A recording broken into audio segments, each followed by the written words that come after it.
What if I told you the way your country votes, debates, and even structures its government was shaped by ideas forged over 2,500 years ago?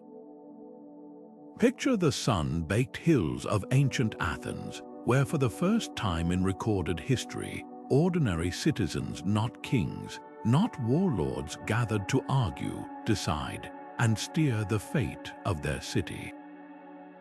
This wasn't just a political experiment. It was a thunderclap of human innovation that still echoes in every modern democracy today. The secret, ancient Greece didn't just invent democracy. They built it with such startling foresight that their solutions to power, fairness, and collective decision-making feel eerily familiar in our own era of social media town halls and ballot initiatives. But here's what most history books don't tell you. The Athenian system wasn't perfect. It excluded women, enslaved people, and immigrants, flaws that mirror struggles we're still untangling. Yet within those contradictions lies democracy's most enduring lesson. It's not a static monument, but a living, evolving conversation.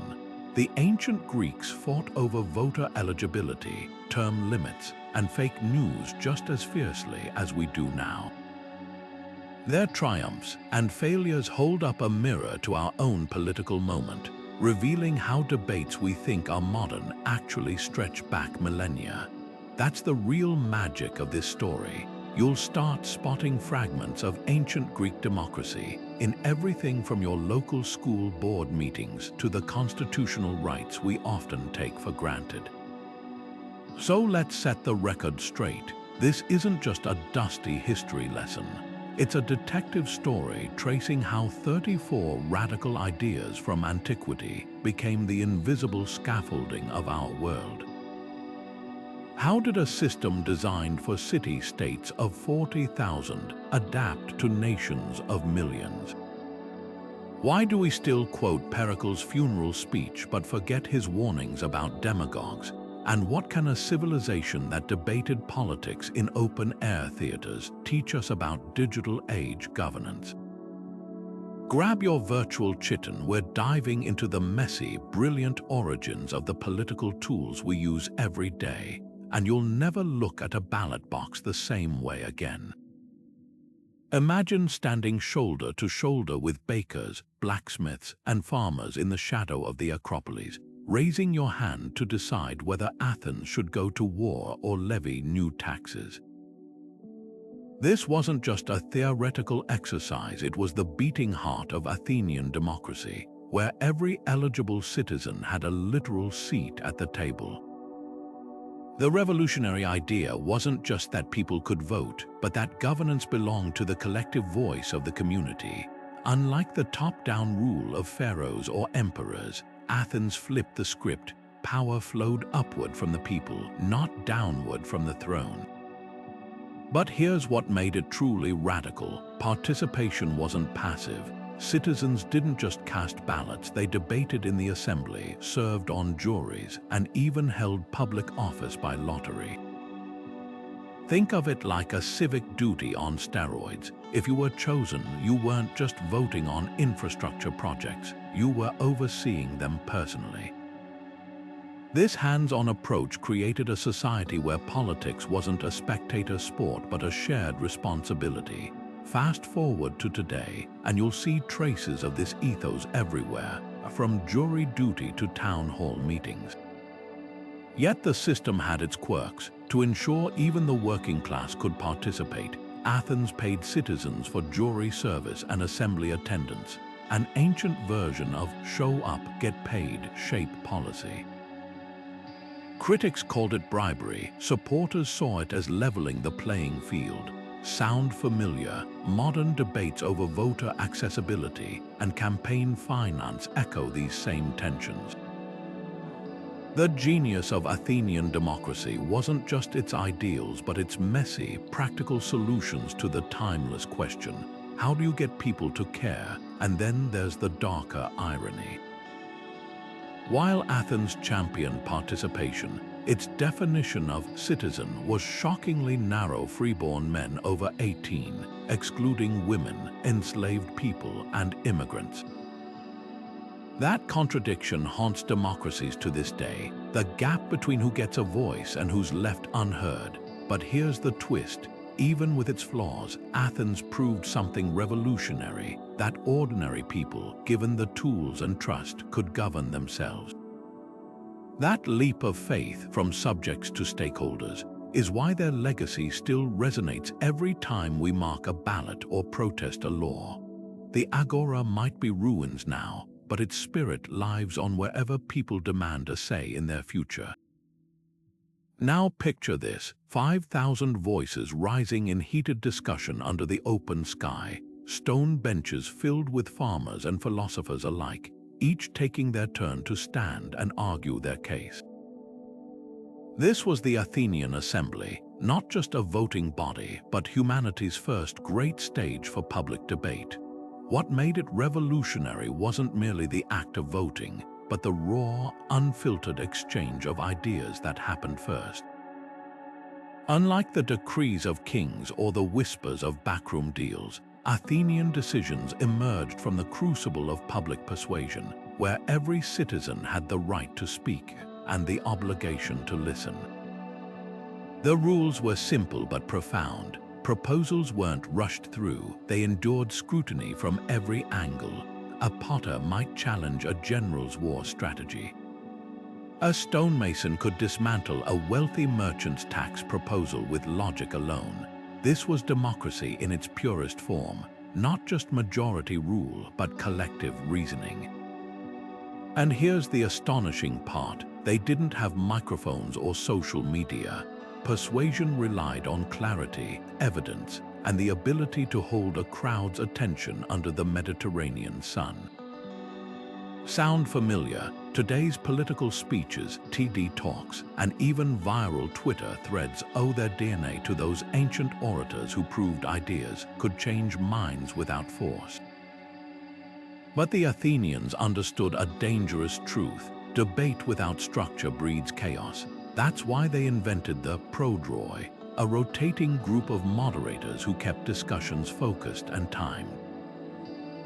No filibustering, no shouting matches, just disciplined, substantive exchange. Modern parliaments still use this blueprint, from the British Prime Minister's questions to the Roberts Rules of Order governing city councils worldwide. Even the concept of opposition, the idea that challenging authority isn't treason but a civic duty, was born here. Yet for all its brilliance, the system had a fatal flaw. Charismatic speakers could manipulate crowds with emotional appeals rather than facts, a problem Aristotle called demagoguery. The same tactics that fueled Pericles' golden age also led Athens to disastrous wars when silver-tongued leaders replaced reason with rage. It's a warning etched into history. Debate elevates democracy only when citizens can tell the difference between rhetoric and truth. Today, as algorithms amplify outrage and soundbites replace substance, that lesson feels painfully urgent. So the next time you watch politicians spar or scroll through a heated comment thread, remember, you're witnessing the latest chapter in a 2,000-year experiment. The agora might be digital now, but the stakes are the same. Can we argue without tearing each other apart? Can we listen as fiercely as we speak? The Athenians handed us the torch. It's our turn to keep it burning. At the heart of Athenian democracy lay a delicate dance, the tension between the will of the many and the rights of the few. Picture this: a citizen etching a name onto a broken piece of pottery, casting a vote not to elect a leader but to exile one. Ostracism, as it was called, wasn't punishment for crime. It was a safeguard against the creeping shadow of tyranny. Once a year, Athenians could vote to banish any individual for 10 years, not because they'd broken laws, but because their influence had grown too concentrated. Think of it as an ancient circuit breaker, a way to prevent any single voice from drowning out the chorus of democracy. But here's where it gets fascinating. The threshold for ostracism wasn't a simple majority. It required 6,000 votes, a number carefully chosen to ensure only truly divisive figures faced removal. This wasn't mob rule, it was democracy with guardrails. Fast forward to modern constitutions, and you'll see the same principle alive in judicial reviews, filibuster rules, and even impeachment processes, mechanisms designed to slow down sudden waves of public emotion. The Athenians understood something profound. Majority rule only works when it can't trample minority voices in its path, yet their system had its contradictions. While ostracism protected against demagogues, it also revealed democracy's vulnerability to fear.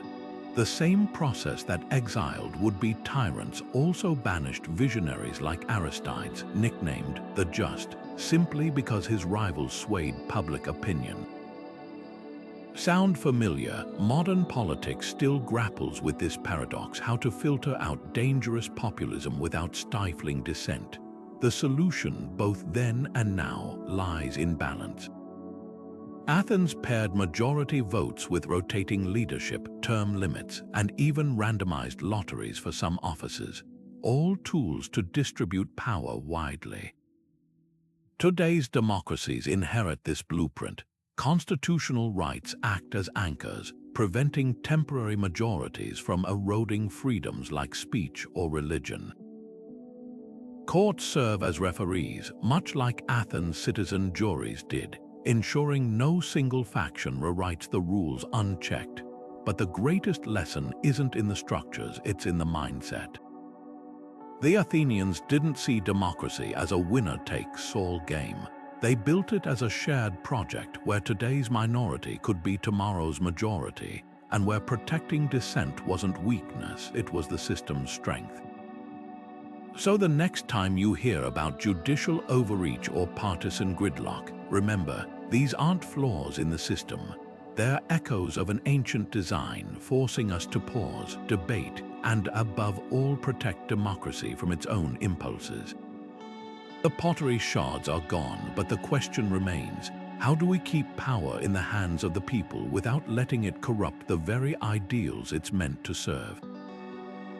Carved into the stone walls of Athens' Stoa Basileos, laws didn't just exist, they stood exposed to sunlight and scrutiny, literally set in stone for every citizen to see. This was no bureaucratic formality. By etching their legal code onto marble pillars, the Athenians made something radical clear. No ruler, no assembly, not even the loudest majority could twist the rules in secret. Transparency wasn't just a buzzword, it was the foundation of trust between government and governed. The brilliance lay in the medium itself. Unlike the whims of kings or oral traditions open to manipulation, written constitutions couldn't be rewritten overnight. Want to change a law, you'd need to haul out chisels and endure public debate under the watchful eyes of fellow citizens. This physical permanence forced deliberation, ensuring shifts in policy weren't knee-jerk reactions but collective decisions. Fast forward to modern nations, and you'll find this same principle embedded in the difficulty of amending constitutions, whether America's 2/3 majority requirement or Germany's eternity clause protecting human dignity. The Athenians understood something we still wrestle with. Good governance needs both flexibility and guardrails, but their innovation went deeper than durability. By displaying laws publicly, they democratized legal knowledge. A fisherman could point to the stone and challenge a magistrate's overreach. A merchant could cite inscribed trade regulations when disputes arose. This wasn't just about fairness, it was about empowering ordinary people to hold power accountable. Today, when countries publish legislation online or require government transparency, they're channeling that same Athenian instinct: sunlight as the best disinfectant. Yet the system wasn't foolproof. Even stone can't prevent bad laws, only the vigilance of citizens can. Athens learned this the hard way when hasty reforms during crises led to disastrous decisions. That tension between stability and adaptability lives on in modern debates. Should constitutions evolve with societal values or act as anchors against temporary passions? America's founding fathers borrowed Athens' reverence for written frameworks but added something new, a built-in amendment process acknowledging that no document could foresee every future challenge. The real legacy isn't just parchment or marble, it's the idea that governance thrives when rules are visible, debatable, and bigger than any individual. Next time you walk past a courthouse or read a Bill of Rights online, remember, those words carry echoes of Athenian stonecutters who believed laws belong not to the powerful, but to the people who live under them. Picture a courtroom where the judge isn't a robed professional, but 500 ordinary citizens drawn by lot shopkeepers, sailors, and artisans sitting shoulder to shoulder, weighing evidence without legal training. This was the Athenian jury system, a radical experiment that placed justice squarely in the hands of the people. Unlike modern courts with their formal procedures, these trials were lively, public affairs where defendants pleaded their own cases, witnesses spoke directly to the crowd, and verdicts came not from a single authority but from a show of hands. The brilliance, justice wasn't an elite privilege, it was a shared responsibility, as commonplace as serving on a neighborhood watch today. Athens took jury duty seriously, literally. To ensure even the poorest could participate, jurors received a day's wage, a practice that transformed courts from exclusive institutions into vibrant civic spaces. Imagine a system where your baker might decide a murder case one day and debate maritime trade disputes the next. This wasn't chaos, it was a deliberate choice to embed fairness into the fabric of daily life. The logic was simple: when justice belongs to everyone, no single group can monopolize it. Fast forward to the 21st century, and you'll see traces of this philosophy in everything from American jury selection to Scandinavian, lay judges' systems that still trust ordinary people to balance the scales. But Athenian juries had quirks that would baffle modern lawyers. No lengthy instructions from judges, no unanimous verdict requirement, just raw debate followed by immediate voting, like a democratic lightning strike. To prevent corruption, jurors were randomly assigned to cases at dawn, a system so airtight that even today's anti-fraud measures borrow from its playbook. Yet for all its strengths, the system had blind spots. Without professional judges, emotional speeches sometimes outweighed evidence, a reminder that collective judgment, while powerful, isn't foolproof. The true legacy isn't just the jury box itself, but the revolutionary idea behind it, that justice thrives when it reflects the community it serves. Modern debates over jury diversity or the pros and cons of expert tribunals are really continuations of an ancient conversation: how to balance common sense with expertise, emotion with evidence. Next time you receive a jury summons, remember, you're not just fulfilling a civic duty, you're stepping into a 2,000-year-old tradition that dared to believe fairness isn't handed down from above, but built from the ground up, one citizen at a time. Imagine a government where every leader, no matter how brilliant or beloved, had to step down after just 1 year. That wasn't a hypothetical scenario in ancient Athens, it was the law. From generals to treasurers, nearly every official position came with an expiration date, some lasting only a single day. This wasn't a sign of distrust, but a radical safeguard against the slow creep of authoritarianism. The Athenians understood something profound. Power, left unchecked, has a way of clinging to those who wield it. So they built a system where influence was like sand slipping through fingers, impossible to grasp permanently. The mechanics were simple yet brilliant. Most offices had 1-year terms, and many couldn't be held twice in a lifetime. Even military strategoi, Athens' equivalent of defense ministers, faced annual re-election. This constant rotation did more than prevent dictators. It created a culture where leadership was seen as temporary service, not a career. Picture a society where today's powerful official might be tomorrow's farmer or sculptor, blending back into the citizenry.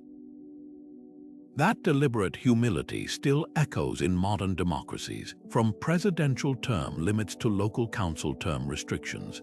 But here's what's fascinating. Athens paired term limits with another democratic innovation: sortition, or selection by lottery.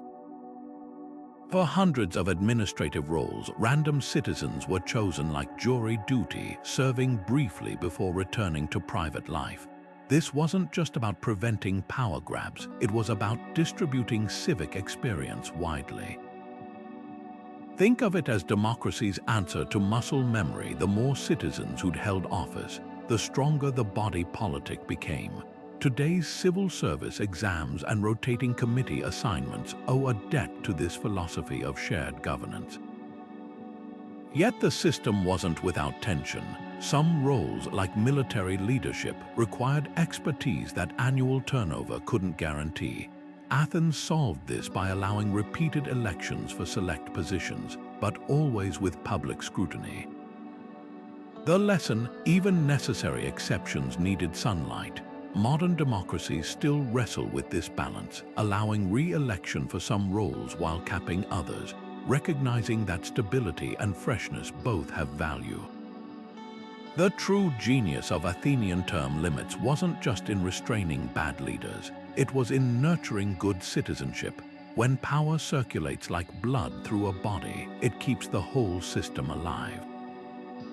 Next time you hear debates about congressional term limits or Supreme Court tenure, remember, these aren't just bureaucratic details. They're modern iterations of an ancient wisdom that no one person should ever become indispensable to democracy. In the bustling streets of Athens, education wasn't just about reading and arithmetic. It was survival training for democracy.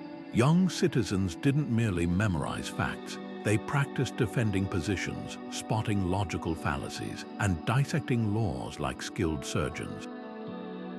This was civic education as a martial art, sharpening minds for the arena of public debate.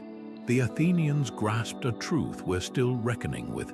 Voting booths mean nothing if citizens lack the tools to think critically about what happens inside them.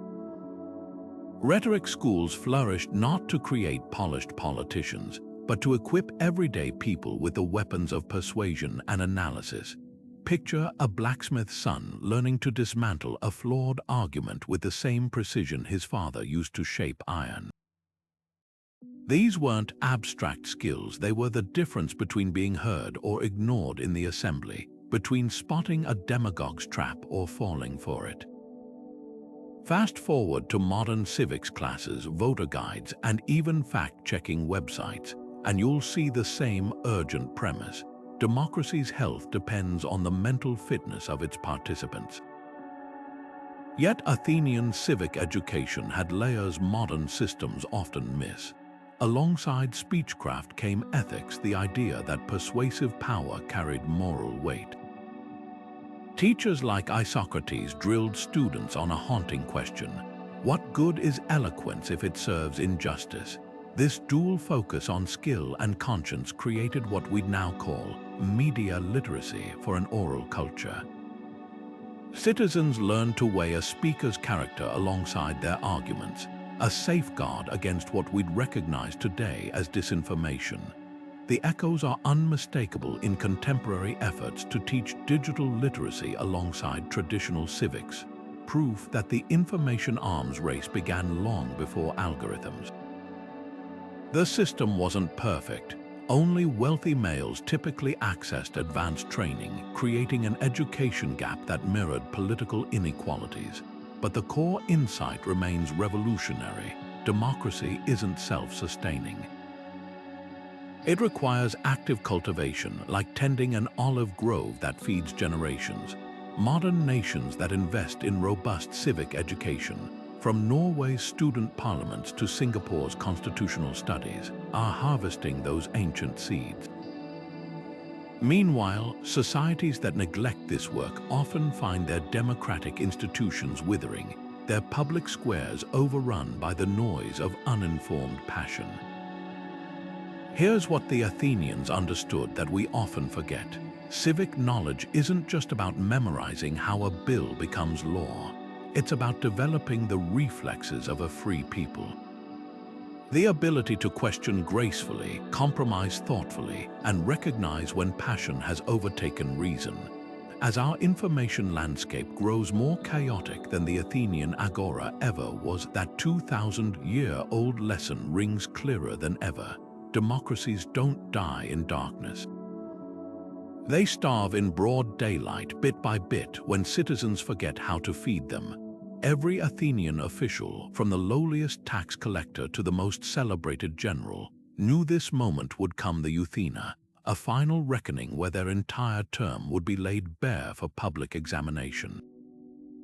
Picture a seasoned statesman standing before a jury of his peers, financial records spread across the table, every decision scrutinized like pottery under a magnifying glass for cracks. This wasn't a formality, it was democracy's immune system designed to flush out corruption before it could spread. And the stakes: failure meant fines, disgrace, even permanent exile. The message was clear: power wasn't a privilege, it was a loan from the people, repayable with transparency. What made this system revolutionary wasn't just the audit itself, but who conducted it. Ordinary citizens, farmers, blacksmiths, potters pored over ledgers and grilled officials about expenditures. No special training required, just the collective common sense of the community. Fast forward to modern oversight, congressional hearings, inspector generals, freedom of information acts, and you'll spot the DNA of Uthina everywhere. The core principle remains unchanged. Those who govern must answer to the governed, not just in grand speeches, but in spreadsheets and sworn testimony. Yet Athens took accountability further than most modern systems dare.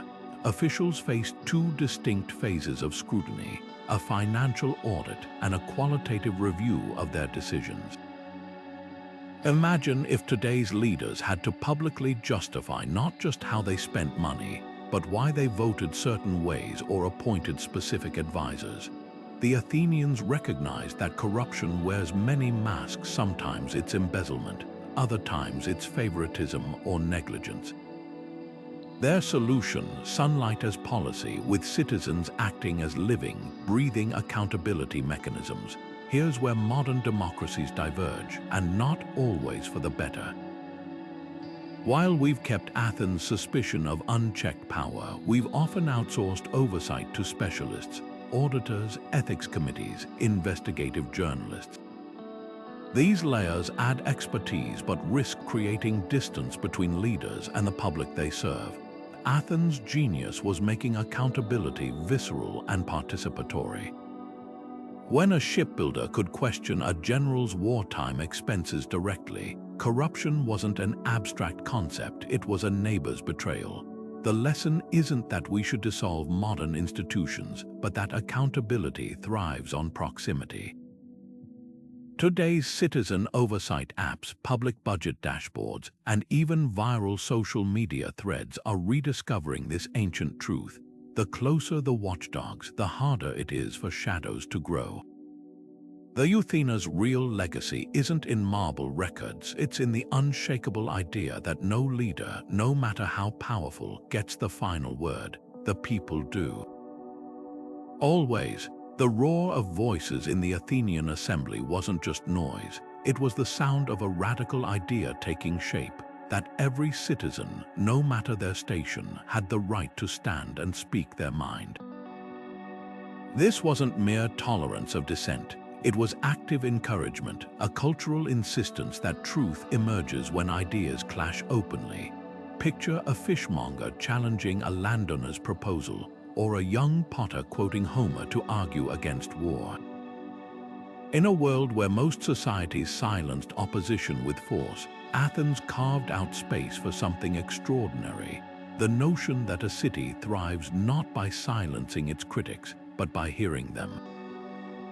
Yet this freedom had boundaries that would unsettle modern sensibilities. Blasphemy laws protected state religion, and slander could land you in court. What makes Athens' legacy so fascinating isn't that they achieved perfect free expression, but that they dared to institutionalize it at all. Their term for this principle, parrhesia, meaning fearless speech, captured both the courage and risk involved. To speak freely was to expose yourself to rebuttal, ridicule, even ostracism. It was democracy stripped bare, messy, personal, and utterly human. Fast forward to today's constitutional protections, and you'll see how far this idea has traveled.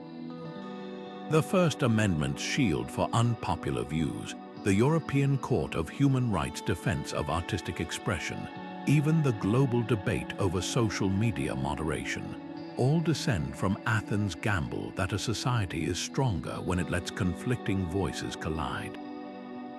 But here's what we often miss. The Athenians paired free speech with an equally vital counterpart, the art of listening.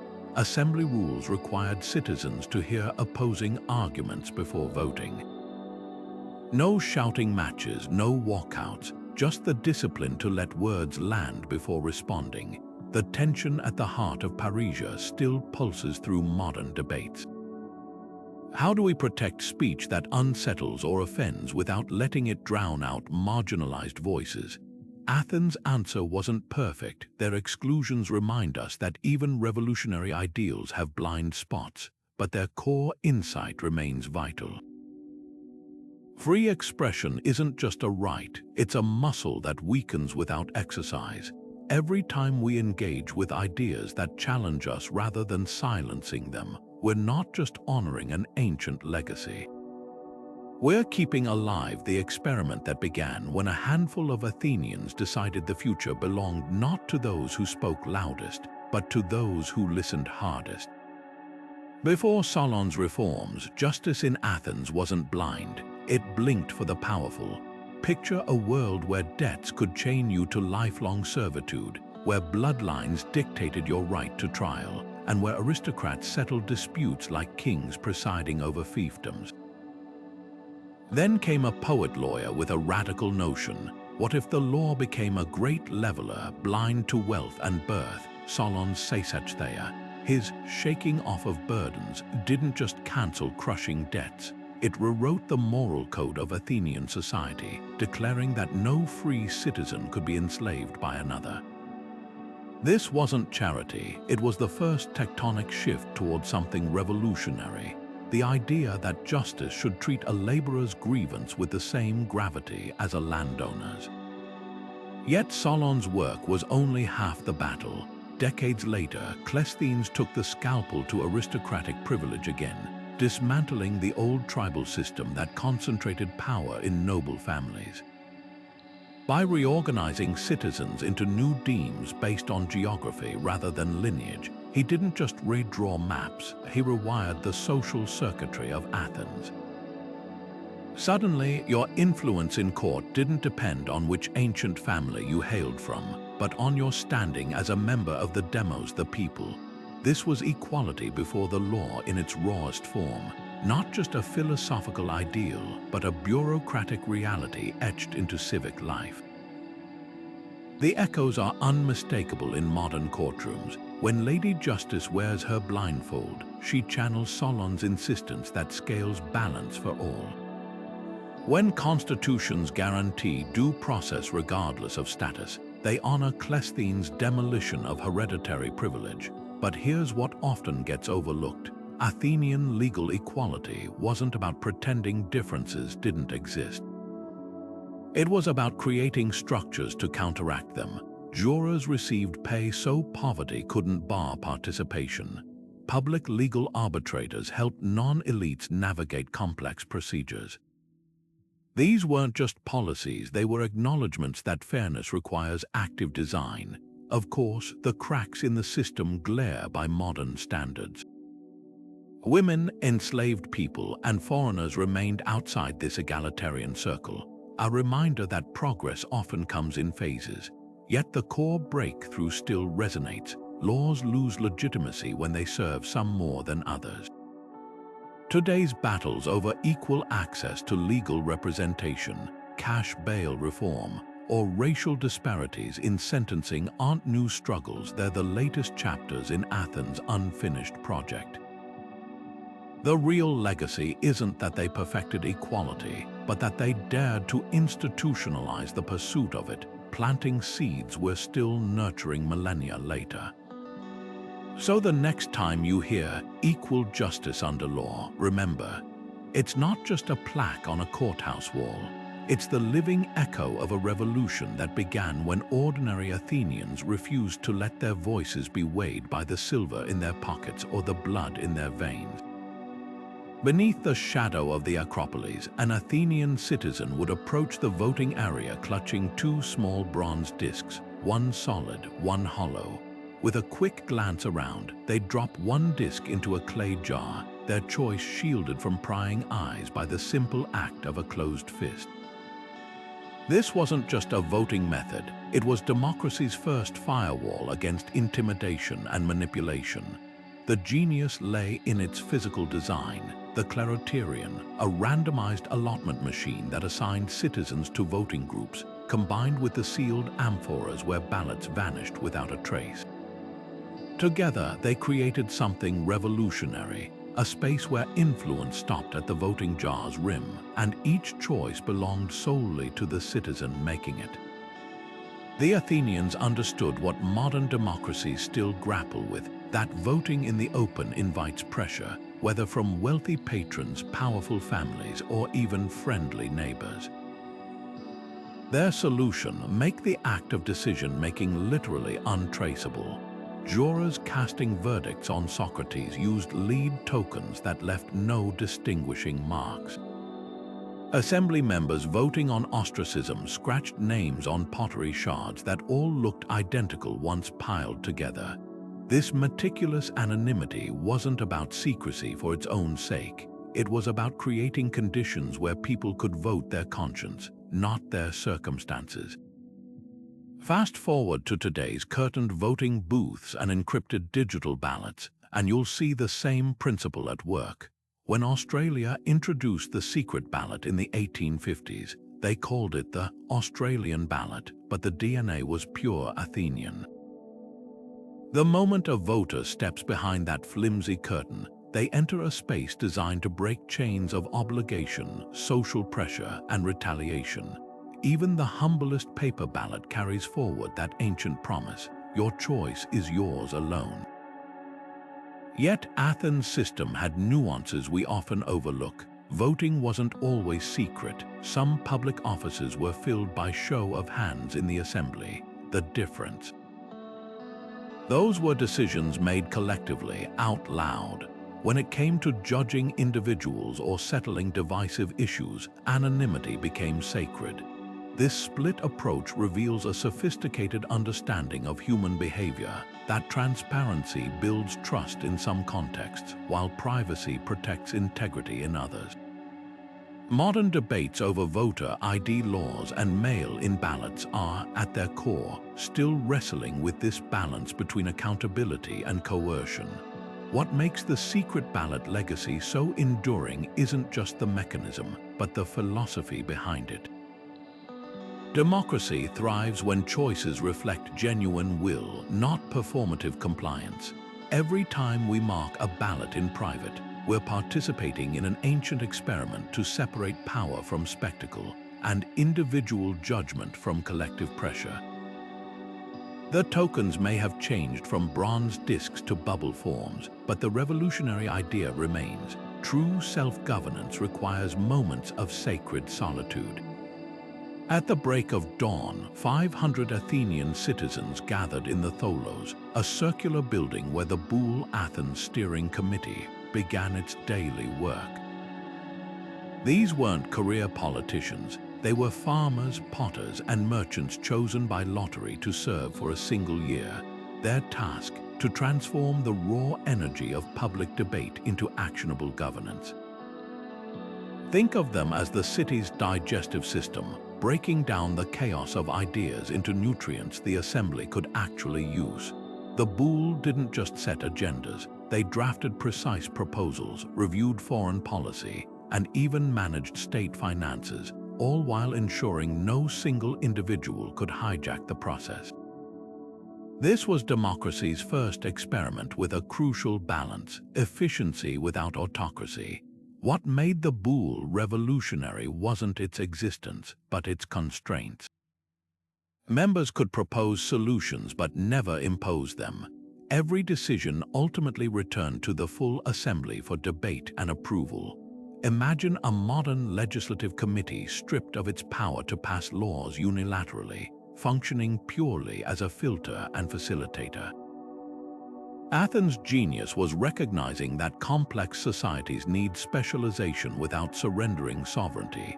Today's parliaments and congresses still walk this tightrope, delegating research and drafting to committees while reserving final votes for elected bodies.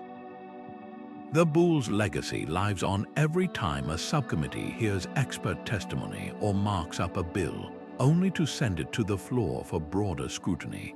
Yet the system had built-in safeguards that would make modern lobbyists shudder. Boul members rotated daily as prytanes, a sort of executive board preventing any faction from entrenching itself. And here's the kicker: they worked in plain sight. The tholos had no back rooms. Citizens could wander in to observe deliberations, a level of transparency that would give contemporary politicians heartburn. This wasn't just about fairness, it was about trust. By making the sausage-making visible, Athenians ensured that streamlining governance didn't mean sidelining the governed. The Boul's true innovation was proving that democracy could be both participatory and practical. Without their groundwork, the assembly might have drowned in endless speeches about everything from sewer repairs to naval strategy. Instead, citizens debated refined options, not raw chaos, a lesson modern legislatures forget at their peril. Next time you hear about a bill stuck in committee, remember that bottleneck exists because 25 centuries ago, Athenians discovered that even the loudest democracy needs someone to hand it the gavel. When the Swiss vote 4 times a year on issues ranging from pension reforms to cow horn subsidies, they're not just conducting polls, they're channeling the Athenian assembly across 25 centuries. Direct democracy didn't vanish with the decline of city-states. It evolved, embedding itself like genetic code into modern governance. Referendums, town halls, and ballot initiatives might seem like contemporary innovations, but their roots stretch back to those sunlit gatherings where Athenian citizens raised hands to decide everything from tax rates to military campaigns. The brilliance of these tools lies in their simplicity. They cut through layers of representation, creating moments where policy isn't just debated by professionals, but decided by the people most affected. Take California's proposition system, where voters directly shape laws on topics as varied as plastic bag bans and gig worker rights. Like the Athenian Assembly's open debates, these measures bypass legislative gridlock, giving citizens the final say. But here's where modern systems add nuance. While Athens required physical presence, today's mail-in ballots and digital platforms extend participation to those who can't attend town squares. The principle remains unchanged. Democracy thrives when decisions don't just filter down from above but bubble up from kitchens, workplaces, and neighborhood conversations. Yet direct democracy carries the same tensions the Athenians wrestled with. Without the buffer of elected representatives, complex issues risk becoming soundbite battles. Ancient Athens grappled with demagogues swaying crowds with emotional appeals.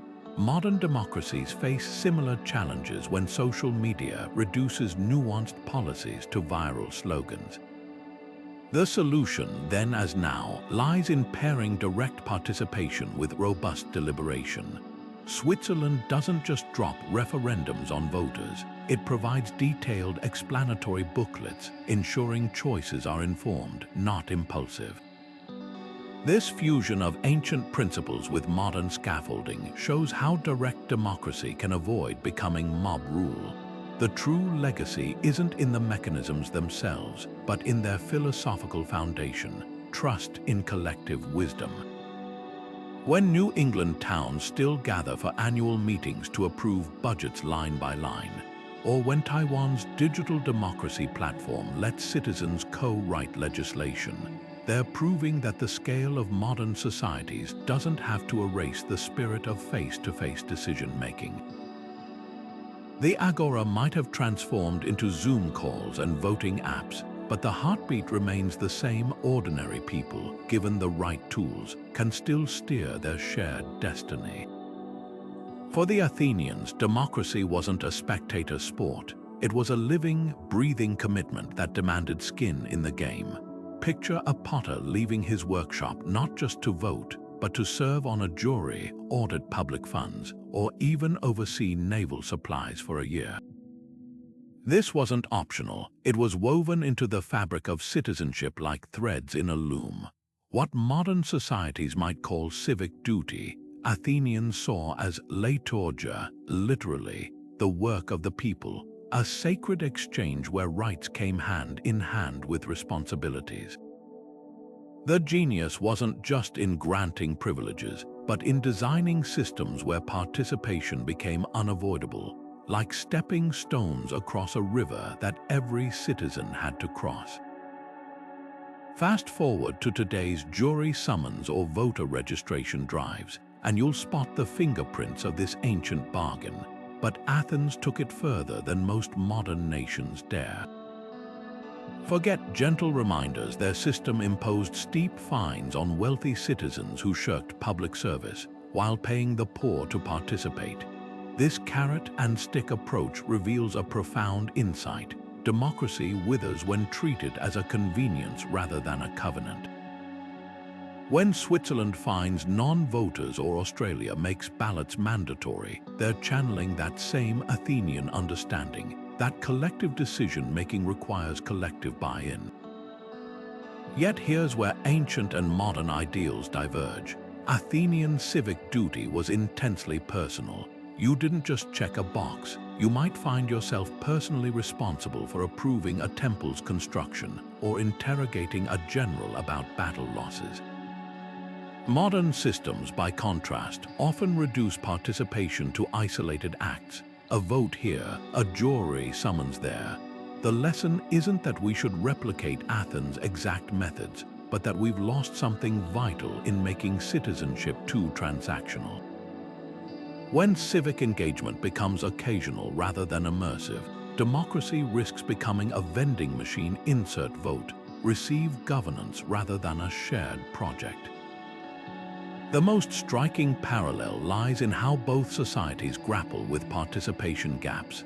Athens struggled with citizen fatigue. Records show some wealthy men paid substitutes to fulfill their military duties, much like today's debates over jury duty exemptions.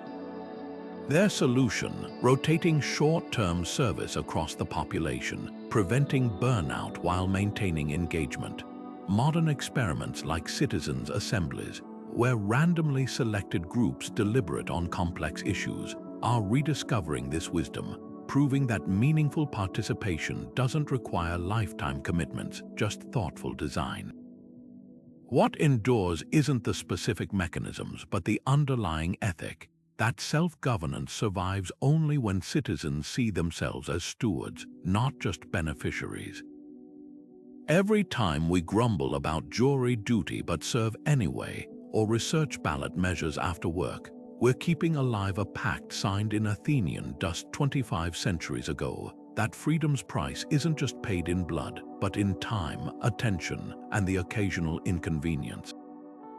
The true legacy of liturgia whispers a challenge across millennia. Democracy isn't something we have, it's something we do. Marble columns rising against the Attic sky weren't just symbols of divine glory, they were democracy's receipts. When Pericles commissioned the Parthenon or paved the road to Piraeus, he wasn't flaunting elite extravagance. He was proving governance could be measured in tangible improvements to everyday life. Athenian public works served a dual master, honoring the gods while elevating the citizenry. The stroke of genius, these projects weren't funded by hidden taxes or royal treasuries, but through transparent allocations from the city's silver mines and wealthy benefactors. Imagine a society where the fruits of collective wealth didn't vanish into palace vaults, but materialized as shaded porticos for merchants, clean fountains for neighborhoods, and grand theaters where even the poorest could watch Sophocles' latest tragedy for free. This ethos of shared infrastructure transcended mere practicality. The long walls connecting Athens to its port became more than military fortifications. They were lifelines ensuring grain shipments could feed the populace during sieges. The Dionysia festival, funded by public coffers, transformed from a religious ritual into a civic classroom where tragedies about justice and tyranny sparked post-performance debates in the agora. Modern counterparts abound, from Roosevelt's New Deal bridges to Norway's sovereign wealth fund financing universal health care. The through line is unmistakable. When societies invest visibly in common spaces, they don't just build structures, they cement trust. Yet Athenian public spending had shrewd safeguards that would impress modern auditors. Wealthy citizens competed for the honor of funding choruses or worships, a system called liturgies that blended philanthropy with social pressure. Meanwhile, the assembly scrutinized every drachma spent on aqueducts or shipyards, knowing slack oversight could lead to ostracism. Compare this to today's participatory budgeting in Porto Alegre, where residents directly decide municipal spending, or Singapore's meticulous maintenance of public housing, both heirs to Athens' belief that collective resources demand collective oversight. The real legacy isn't in the marble that survived, but in the principle that did. That government exists not to hoard power, but to better the stage where life unfolds. Every time a new subway line eases commutes or a public library opens its doors, we're renewing that ancient contract, written not on stone, but in the unspoken promise that shared spaces tell us who we are. Athens didn't just divide power, it turned governance into a carefully choreographed dance where no single partner could dominate. Picture three distinct forces constantly circling one another: the assembly proposing laws, the courts reviewing them, and the magistrates executing decisions. This wasn't just bureaucracy, it was democracy's immune system, designed to ensure no branch could metastasize into tyranny. The assembly might vote to fund a navy, but the courts could strike it down if funds were misallocated. Magistrates could enforce laws, but only if those laws survived scrutiny by randomly selected citizen juries. This perpetual tension wasn't a flaw, it was the system's greatest strength, proving that stability comes not from unity of power, but from its deliberate dispersal. The brilliance lay in how these checks operated without stifling action. When the assembly grew reckless, like voting to execute victorious generals after a battle, the courts provided sober second thought. When magistrates overstepped, the assembly could recall them mid-term. Even within branches, safeguards multiplied. The Boul filtered assembly proposals, while the Nomothetai, a special legal review body, ensured new laws didn't contradict existing ones. Fast forward to Montesquieu's 18th century writings on separation of powers, and you'll find Athenian fingerprints all over his blueprint for preventing despotism. Modern constitutions from America to Germany didn't invent checks and balances, they refined an ancient recipe. Yet Athens' system had quirks that would baffle today's politicians. Unlike modern judiciaries, Athenian courts had no professional judges, just hundreds of citizen jurors interpreting laws on the spot. This meant legal consistency relied less on precedent and more on collective common sense. Surprisingly, this fluidity acted as its own check, preventing any rigid legal caste from monopolizing interpretation. Meanwhile, the random selection of magistrates by lottery ensured no faction could stack key offices. Compare this to contemporary Supreme Court appointments or civil service exams, and you'll see trade-offs: more expertise today, but less protection against entrenchment. The most striking parallel lies in how both systems handle emergencies. Athens had a loophole, the strategos autokrator, a single leader granted temporary wartime powers. But even this had limits. Terms lasted only 1 year, and any general who overstayed faced execution. Modern democracies grapple with this same tension, balancing emergency provisions with sunset clauses. When the US Congress debates war powers or European parliaments vote on pandemic measures, they're replaying Athens' eternal dilemma: how to respond to crises without dismantling the safeguards that prevent them. What makes this legacy endure isn't the specific mechanisms, but the underlying insight: power, like fire, needs containment to be useful. The next time you hear about a president vetoing a bill or a court overturning a law, remember, you're witnessing the latest iteration of a 2,500-year-old conversation about how to govern without being ruled. Athens taught us that democracy isn't just about who holds power, it's about how power gets held in check. The thunderous voice of Pericles rolling across the Phoenix Hill wasn't just speechcraft, it was political alchemy, turning words into collective action. When he stood before grieving families after the first year of war, his funeral oration didn't just honor the dead, it redefined Athenian identity itself. Our Constitution does not copy the laws of neighboring states, he declared, transforming a eulogy into a manifesto. This was rhetoric as social glue, binding thousands of individual citizens into a shared civic consciousness.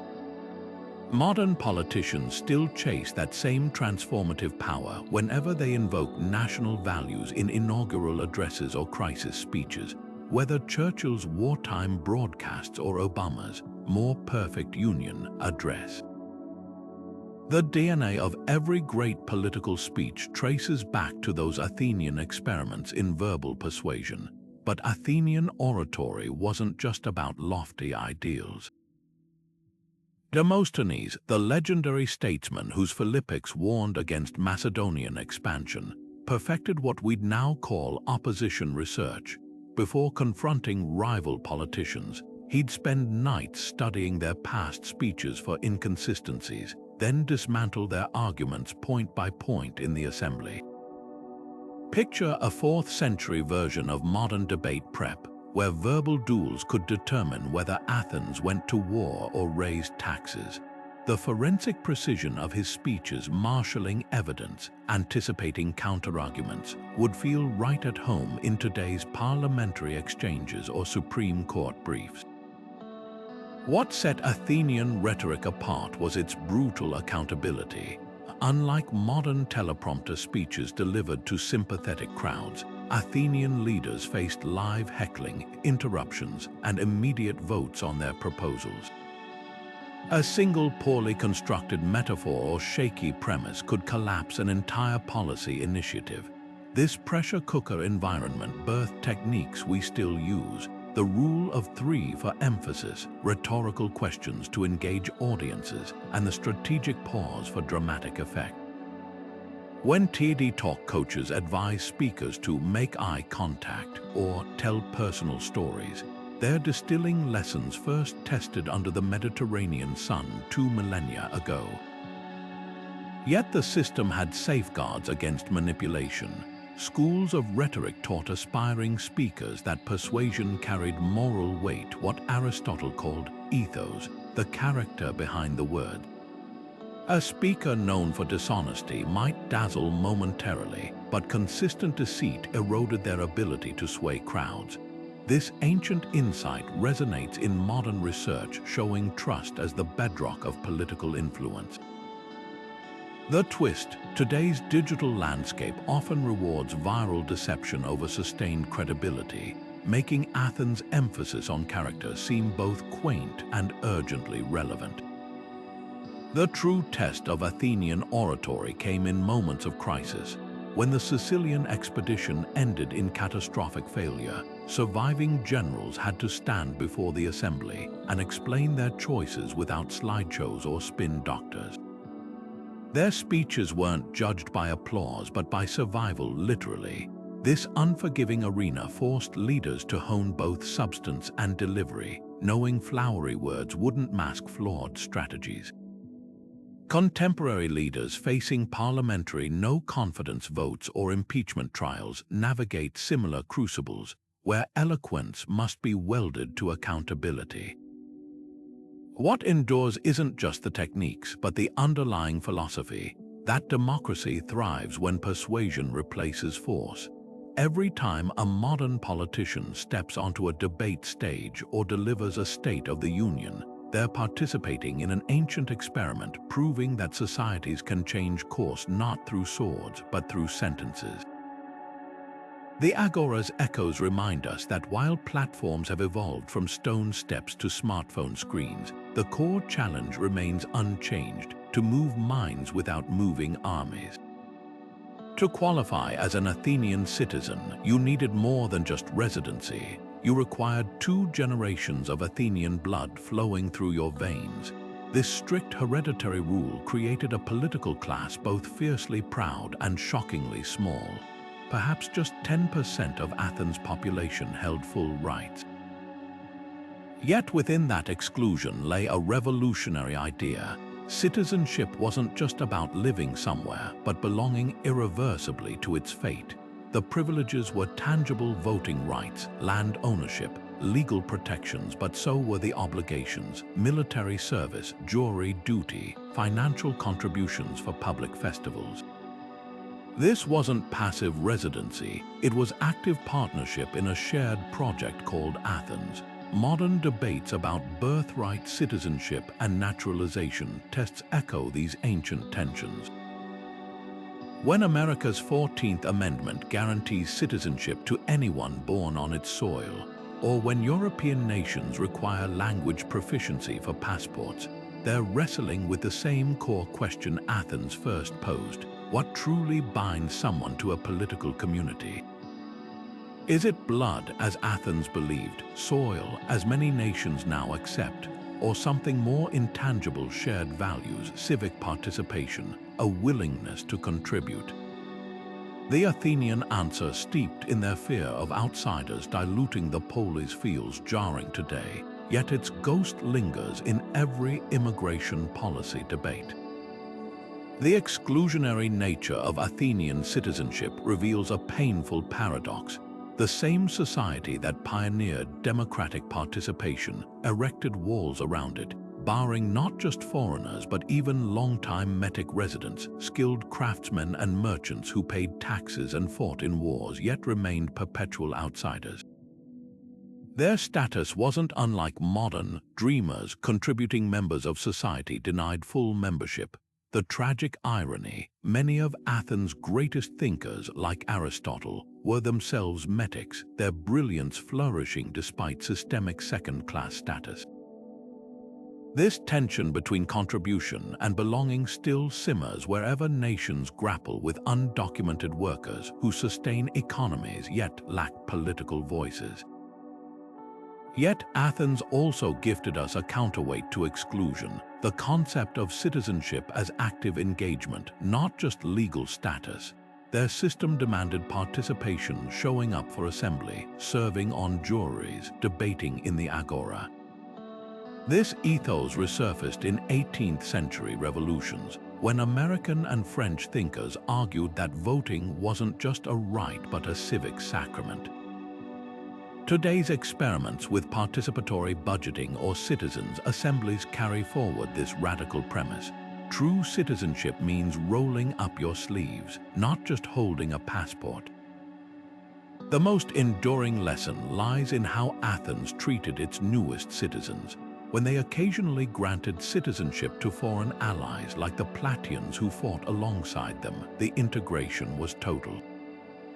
New citizens didn't enter a second-tier category. They gained equal standing immediately. This approach, rare in the ancient world, prefigured modern ideals of naturalization without permanent probation. When contemporary nations argue over dual citizenship or revoking naturalization for crimes, they're revisiting Athens' unfinished business. Can belonging be absolute, or is it always conditional? Beneath the marble monuments and philosophical triumphs, Athens' citizenship struggles expose democracy's original sin, the line between us and them. Every time a nation tightens border, controls, or expands pathways to citizenship, it's not just making policy, it's continuing an ancient conversation about who gets to shape the future and who remains forever outside the circle. At dawn on the first day of the Athenian year, something remarkable happened. Without fanfare or armed guards, the outgoing magistrates handed over their seal stones to their successors. No bloodshed, no palace intrigues, just a quiet exchange of power as routine as farmers passing tools between harvests. This unbroken chain of peaceful transitions wasn't just administrative efficiency, it was democracy's silent triumph over humanity's oldest political plague, the addiction to permanent rule. While neighboring city-states crumbled under warlords who clung to power like shipwrecks to anchors, Athens institutionalized the radical notion that offices belonged to the city, not the office holders. The mechanism was deceptively simple yet revolutionary. Most positions had strict one-year terms, many barred repeat holders for life, and all transfers occurred under the watchful gaze of the citizenry. When a general like Pericles won re-election, it wasn't through backroom deals but by standing in the assembly each year to justify his continued service. This constant rotation acted like a political immune system, preventing any individual or faction from becoming irreplaceable. Fast forward to modern democracies, and you'll recognize the DNA from the U.S. presidential oath ceremony to Germany's constructive vote of no confidence. The core principle remains: authority is loaned temporarily, not owned permanently. Yet Athens' system had nuances modern politicians might envy. Rather than abrupt transitions where outgoing leaders become overnight lame ducks, Athenian democracy baked continuity into the process. Incoming officials shadowed their predecessors for weeks, learning the ropes while ensuring no last-minute power grabs. The Boul's rotating executive committee, the Prytanes, changed daily, with each member briefly steering the ship before passing the rudder. This created stability amid flux, proving that frequent transitions needn't mean chaos. Contemporary handover traditions, transition teams, briefing books for new ministers, are descendants of this ancient wisdom that smooth succession requires deliberate design. The true test came during crises, when plague decimated Athens' population and Spartan armies camped outside the walls. The system held. Even with Pericles' death, power transferred seamlessly to new leaders through established channels rather than military strongmen seizing control. Contrast this with Rome's later descent into imperial rule, where emergencies became excuses to suspend republican norms. Athens' resilience revealed an uncomfortable truth. Peaceful transitions aren't just fair weather traditions, they're stress tests for democracy's survival when storms hit. Modern nations facing pandemics or wars still grapple with this balance between decisive action and procedural integrity. What makes this legacy endure isn't just the mechanics, but the cultural shift it represented. By normalizing the regular surrender of power, Athenians rewired societal expectations about leadership itself. Offices became civic duties rather than personal prizes, service rather than domination. When George Washington declined a third term, he channeled this Athenian ideal that the strength of a system is measured not by how long leaders rule, but by how gracefully they leave. Today, as some nations backslide into authoritarianism while others strengthen term limits, we're still fighting the same ancient battle to prove that governance can outlast individuals and that the quiet act of passing the baton might be democracy's most subversive innovation. Chiseled into marble slabs lining Athens' agora, laws weren't just announced, they were frozen in time for any passerby to scrutinize. These stelae, towering stone bulletins, turned legal transparency into something you could literally touch with your fingertips. A farmer hauling olives to market could pause to trace the grooves of a new tax decree, while a visiting merchant might study trade regulations etched in unmistakable clarity. This was accountability carved in stone, a radical departure from societies where rulers whispered laws into existence behind palace walls. The genius wasn't just in making information public, but in making it permanent, ensuring no official could later claim, "That's not what we decided," when faced with inconvenient truths. Fast forward to today's digital age, and the principle survives in surprising ways. When the United States publishes the Federal Register or Sweden makes all government correspondence available online, they're channeling that same Athenian instinct that sunlight preserves democracy. But here's where modern systems have evolved. Where Athens needed stonemasons to update records, we now have blockchain-secured databases creating unalterable digital trails. The medium has changed from marble to megabytes, but the mission remains to prevent the past from being rewritten by those in power. Yet Athenian record-keeping had layers we often overlook. Certain stelae included not just laws, but the full debate transcripts behind them: who proposed what, who objected, and why. Imagine if today's congressional votes came with video footage of backroom negotiations. This granular transparency served as both deterrent and education. Leaders knew their words might outlast them, while citizens could study decision-making patterns over time. Modern equivalents like C-SPAN archives or parliamentary Hansard reports continue this tradition, though few scrutinize them with Athenian intensity. The system wasn't foolproof.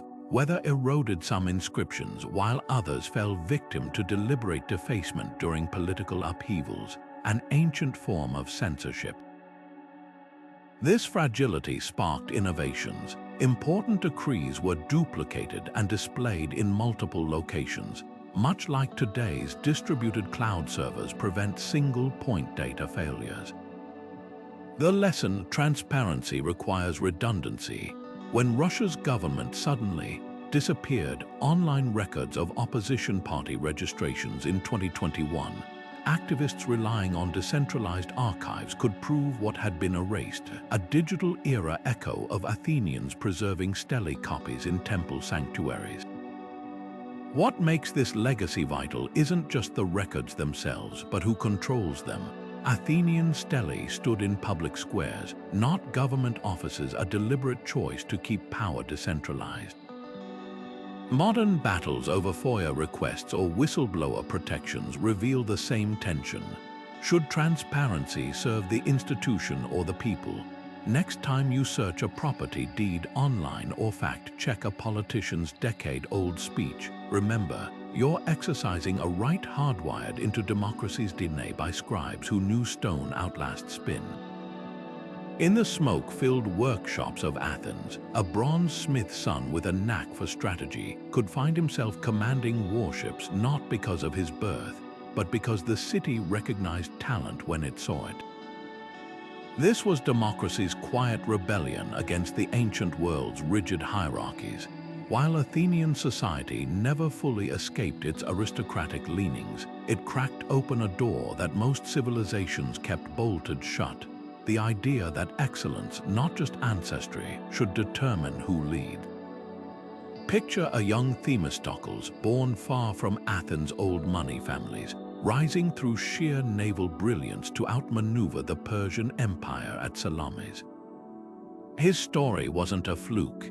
It was proof of a system that, however imperfectly, rewarded what you could do over who you knew. The mechanism was straightforward yet revolutionary. Military positions like strategos were elected, not inherited, allowing skilled outsiders to compete alongside blue bloods. Meanwhile, the lottery system for many civilian roles acted as a great leveler. Random chance could pluck a potter from his wheel to help govern the city for a year. This blend of meritocracy and randomization created surprising mobility in a world where most societies reserved power for a tiny inbred elite. Today's civil service exams, blind auditions, and STEM scholarships all descend from this Athenian premise that societies thrive when they harness talent wherever it grows. Yet the system had glaring contradictions. While genius could lift a philosopher like Socrates from stonemason's son to intellectual icon, his eventual execution revealed democracy's fragility when faced with uncomfortable truths. And for every Themistocles who rose, countless women, enslaved people, and Metic's resident foreigners hit ceilings no talent could breach. This tension between ideal and reality still haunts modern meritocracies. When Silicon Valley claims to judge by ability alone yet struggles with diversity, or when Ivy League admissions balance test scores against legacy preferences, they're replaying Athens' unfinished revolution. The true legacy lies not in Athens' execution, but in its aspiration. By even partially decoupling status from birthright, they planted a seed that would grow through history's cracks, from Renaissance Florence's artist workshops to the Napoleonic reforms that shattered Europe's aristocratic monopoly on officer ranks.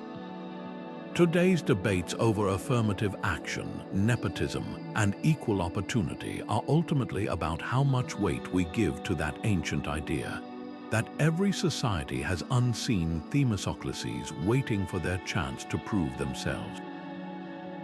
The marble columns may have crumbled, but the question they posed remains: how much potential do we waste when we judge people by their pedigree instead of their potential? Every Athenian citizen knew the weight of the stone under their palm as they swore the ephebic oath, not in some shadowy temple, but under the open sky where gods and neighbors alike bore witness. "I will not disgrace my sacred arms," they vowed, "nor abandon the comrade at my side." This wasn't just ceremony, it was democracy's operating system booting up with each generation. The words bound them together more tightly than any law, transforming individual teenagers into custodians of their city's survival. Modern militaries still channel this ritual when recruits raise their hands to take oaths, but the Athenians went further. Their entire civic life pulsed with symbolic acts designed to make abstract ideals tangible. Take the humble silver owl coin jingling in the pouches of merchants from Egypt to the Black Sea. More than currency, these stamped pieces were miniature propaganda machines. On one side, Athena's wise gaze; on the other, her sacred bird perched beside an olive sprig, emblems of the city's divine patronage and agricultural bounty. Every transaction became a silent sermon on Athenian values, spreading democratic identity further than any herald could shout. Today's national currencies still whisper similar messages, from the pyramid-eyed dollar bill to the euro's bridges symbolizing unity. But the true genius lay in how Athens wove democracy into the fabric of time itself. The Dionysia festival wasn't just theater, it was a masterclass in civic education disguised as entertainment. When audiences wept at Antigone's defiance of unjust laws or cheered as Orst stood trial before a jury of peers, they weren't passive spectators. They were rehearsing democratic reflexes, questioning authority, weighing evidence, grappling with moral ambiguity, all before the wine flowed at sunset. Compare this to modern election days, where the act of lining up at polling stations transforms strangers into temporary equals, or national holidays that recast historical struggles as shared identity. The rituals extended to daily governance. Before each assembly meeting, a herald cursed any who would deceive the people, not a hollow threat. but a psychological tripwire meant to activate conscience. Jurors received bronze ballots stamped with an owl, a constant reminder that wisdom should guide their verdicts. Even the simple act of walking past the tyrant slayer's statues en route to the agora served as a visceral warning against power grabs. Modern parallels abound, from the recitation of the Pledge of Allegiance in American classrooms to the singing of God Defend New Zealand in Parliament, each designed to convert abstract loyalty into muscle memory. What makes these traditions endure isn't their pageantry, but their psychological alchemy. By embedding ideals in objects and actions, Athens made democracy something citizens could touch, taste, and perform rather than just debate. When French revolutionaries planted liberty trees, or when South Africa's Truth Commission passed symbolic stones between speakers, they tapped into the same primal truth. Systems survive when they live in people's bones. The owl coins may be museum pieces now, but their lesson remains that every time we fold a ballot or stand for an anthem, we're not just participating in democracy. We're renewing its spells. When the chorus in Aristophanes' comedy, The Knights, mocked Cleon, Athens' most powerful politician, as a corrupt sausage seller, the audience roared with laughter while the target himself sat fuming in the front row. This wasn't just entertainment, it was democracy's immune system in action. Athenian theater festivals doubled as civic roasting sessions where playwrights skewered generals, exposed hypocrisy, and even ridiculed the gods, all funded by state coffers. The message was radical. In a free society, satire isn't subversion, it's sacred. Imagine a modern Pentagon-sponsored comedy special where comedians eviscerate the defense budget, and you'll grasp how astonishing this Athenian tradition truly was. The philosophers took this further, turning dissent into high art. Socrates didn't just question authority, he dissected the very foundations of Athenian beliefs, challenging everyone from politicians to poets to define justice, piety, and virtue. His famous method, asking relentless why questions, wasn't academic navel-gazing, it was democracy's quality control. By exposing contradictions in popular opinions, he forced citizens to think beyond slogans. Modern equivalents abound, from whistleblower protections to investigative journalism.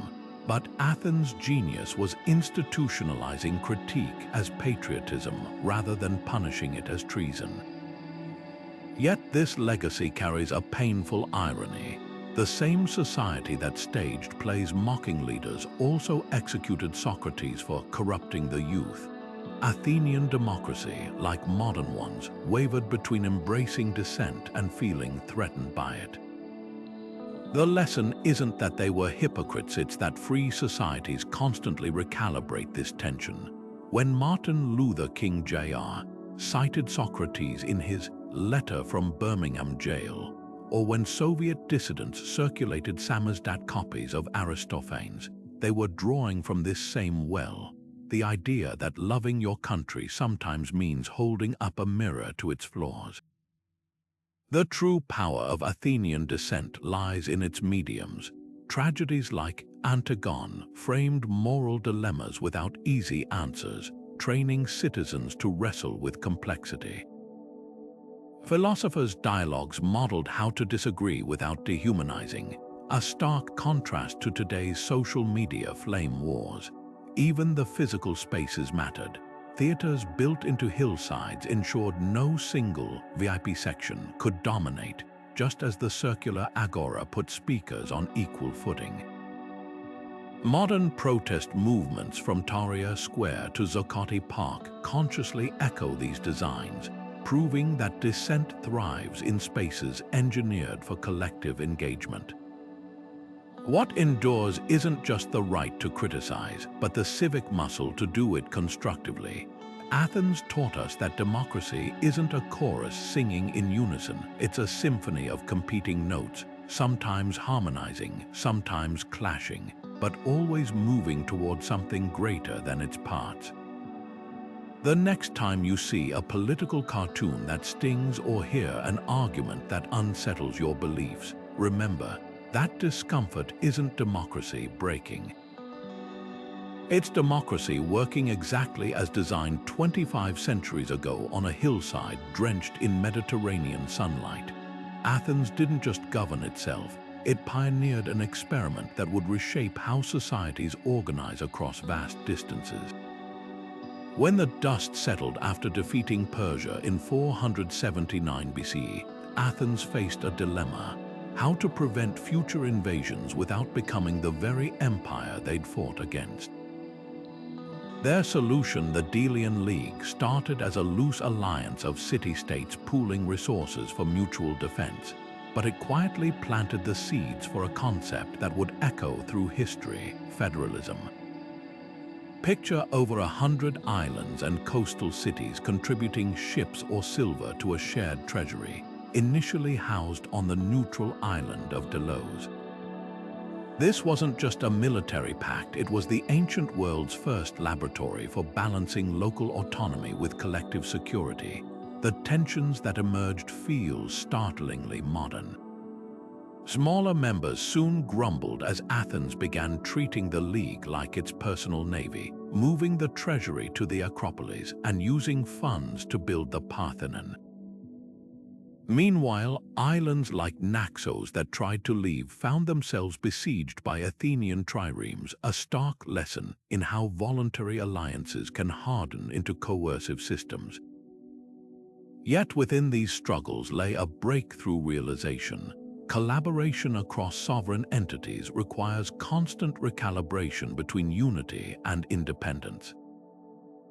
Fast forward to Philadelphia in 1787, and you'll find America's founding fathers wrestling with the same equation: how to create a more perfect union without erasing state identities.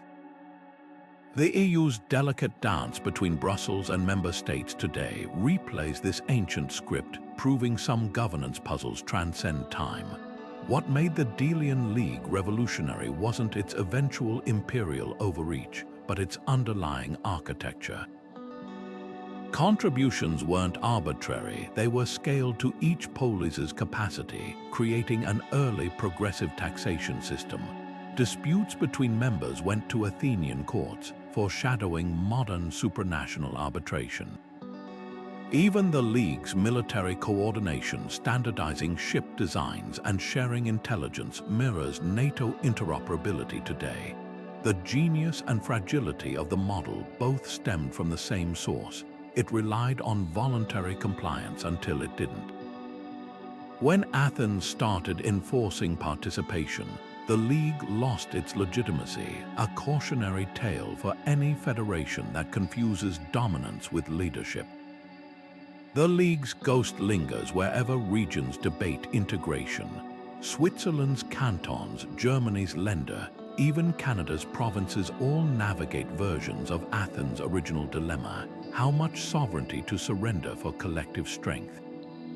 Modern federations have refined the formula with written constitutions and exit clauses, but the core tension remains. When Texas threatens secession or Brexit redraws borders, we're not seeing new phenomena, just new acts in a play the Athenians staged first. Their true legacy isn't in the League's failure, but in proving that collaboration across borders isn't just possible, it's inevitable. The only question is whether it happens through coercion or consent, a choice every generation must make anew. Athenian hoplites marched into battle carrying more than just bronze shields. They bore the weight of a radical idea that would echo through millennia. When farmers and potters stood shoulder to shoulder in the phalanx, their armor wasn't just protection, it was democracy's exoskeleton, physically binding military service to political rights. Unlike Sparta's professional warriors or Persia's mercenary armies, Athens entrusted its survival to ordinary citizens who could debate war in the assembly one day and fight it the next. This fusion of spear and ballot created an unbreakable chain. Those who defended the city earned the right to shape it.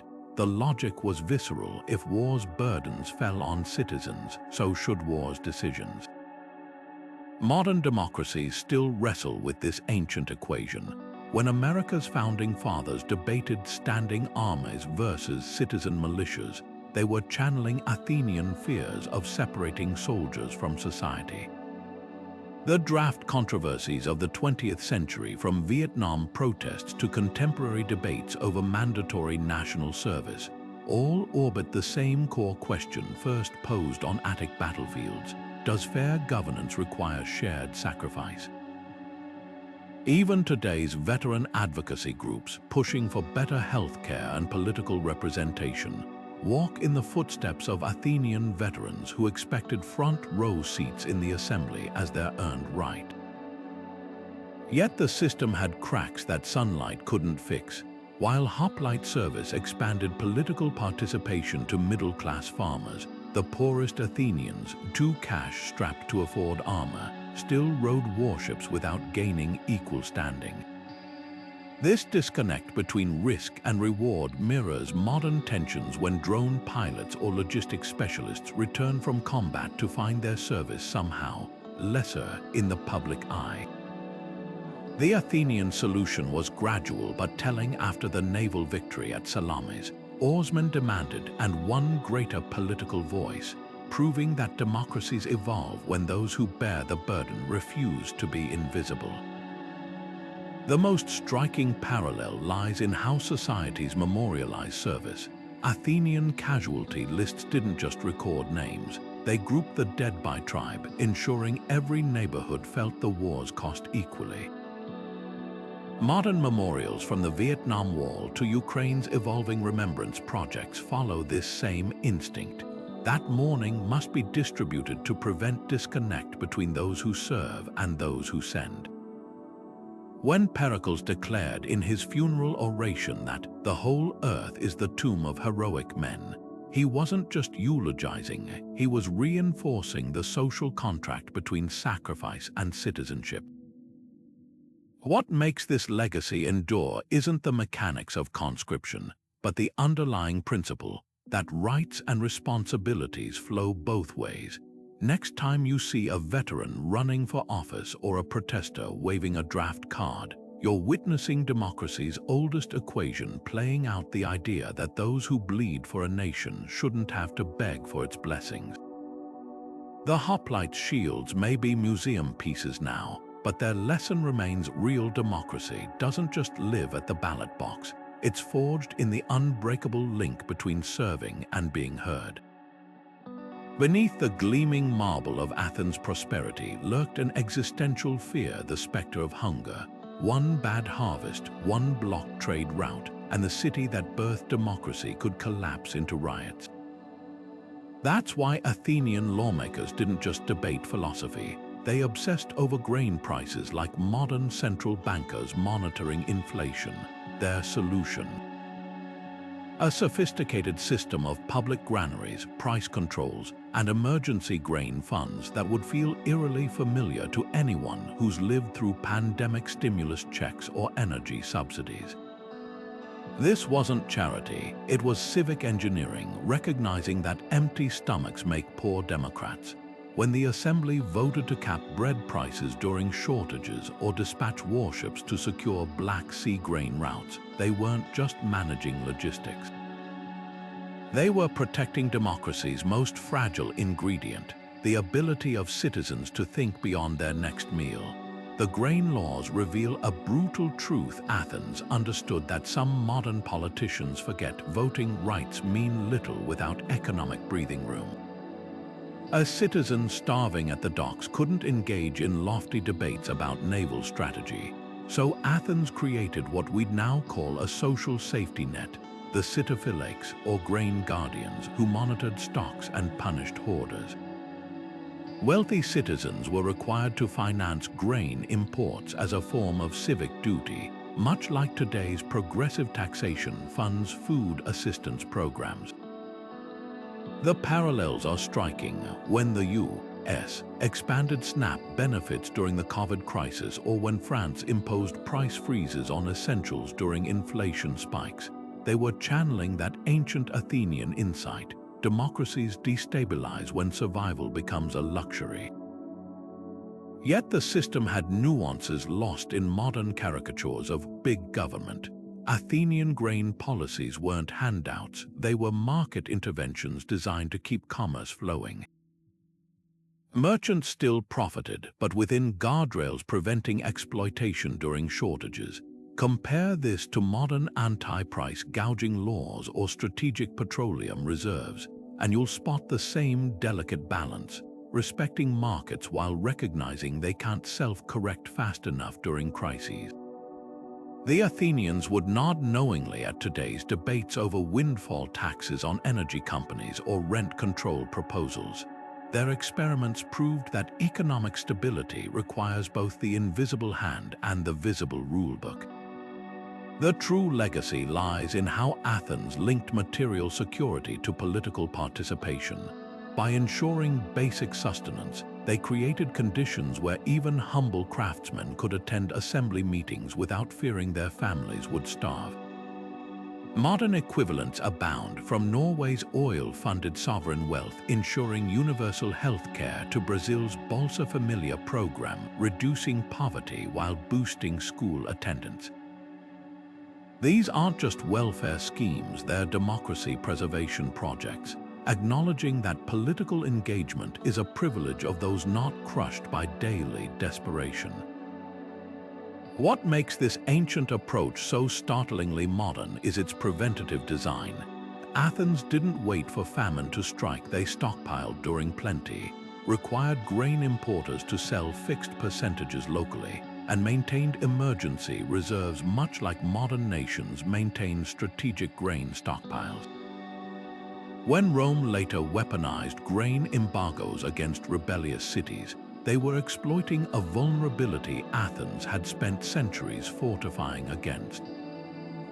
Today's supply chain resilience initiatives or semiconductor independence policies follow the same logic, that true sovereignty means controlling essentials before crises hit.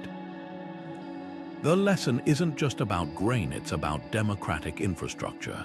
Just as Athens needed sturdy ships to defend its ports and sturdy laws to defend its markets, modern democracies need policies ensuring economic shocks don't become existential threats. When the 2008 financial crisis bailed out banks to prevent societal collapse, or when post-Brexit Britain scrambled to secure medicine supplies, they were confronting the same reality that haunted Athenian statesmen. Democracies die when the basics fail. The Agora's debates could only flourish because the docks were full, a reminder that political freedom and economic security have always been two sides of the same coin. When the plague first crept through Athens' gates in 430 BCE, it didn't just claim lives, it tested democracy's ability to govern through crisis.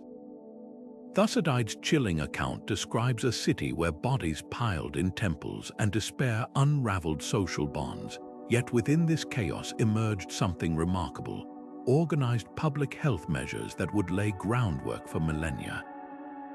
The Athenians established quarantine zones outside city walls, designated clean water sources, and even experimented with rudimentary waste management, not as edicts from some distant ruler, but as collective decisions debated in the plague-shadowed assembly. This was democracy's grim proving ground, proving that self-governance must sometimes prioritize survival over liberty to preserve both. Modern parallels leap from the history books. When COVID-19 sent nations scrambling, the Athenian dilemma resurfaced: how to balance individual freedoms with communal safety. Singapore's contact tracing apps, New Zealand's strict border controls, and even the polarized mask debates in America all replay that ancient tension between personal autonomy and public good. But here's what Athens understood that we often forget: public health isn't just medicine, it's infrastructure. Their investment in clean aqueducts and sewage systems wasn't charity. It was preventative governance, recognizing that pandemics exploit inequality. Today's vaccine equity initiatives and urban sanitation projects continue this same logic, that walls against disease must be built before the siege begins. The plague also exposed democracy's vulnerability to misinformation. Thucydides describes desperate Athenians turning to quack remedies and oracles as trusted institutions crumbled, a scene eerily mirrored in 21st century ivermectin panics and bleach injection rumors. Athens' response holds lessons we're still deciphering. They paired emergency measures with transparent communication from respected leaders like Pericles, who risked infection to address crowds personally. Contrast this with modern leaders contradicting their own health agencies, and you see why trust matters as much as therapeutics. The World Health Organization's pandemic treaty negotiations and CDC guideline revisions are, at their core, attempts to institutionalize what Athens learned the hard way, that coherent messaging saves lives when chaos spreads faster than pathogens. Yet Athenian public health had contradictions that still haunt us. While they pioneered sanitation laws, their medical theories blamed bad air rather than germs.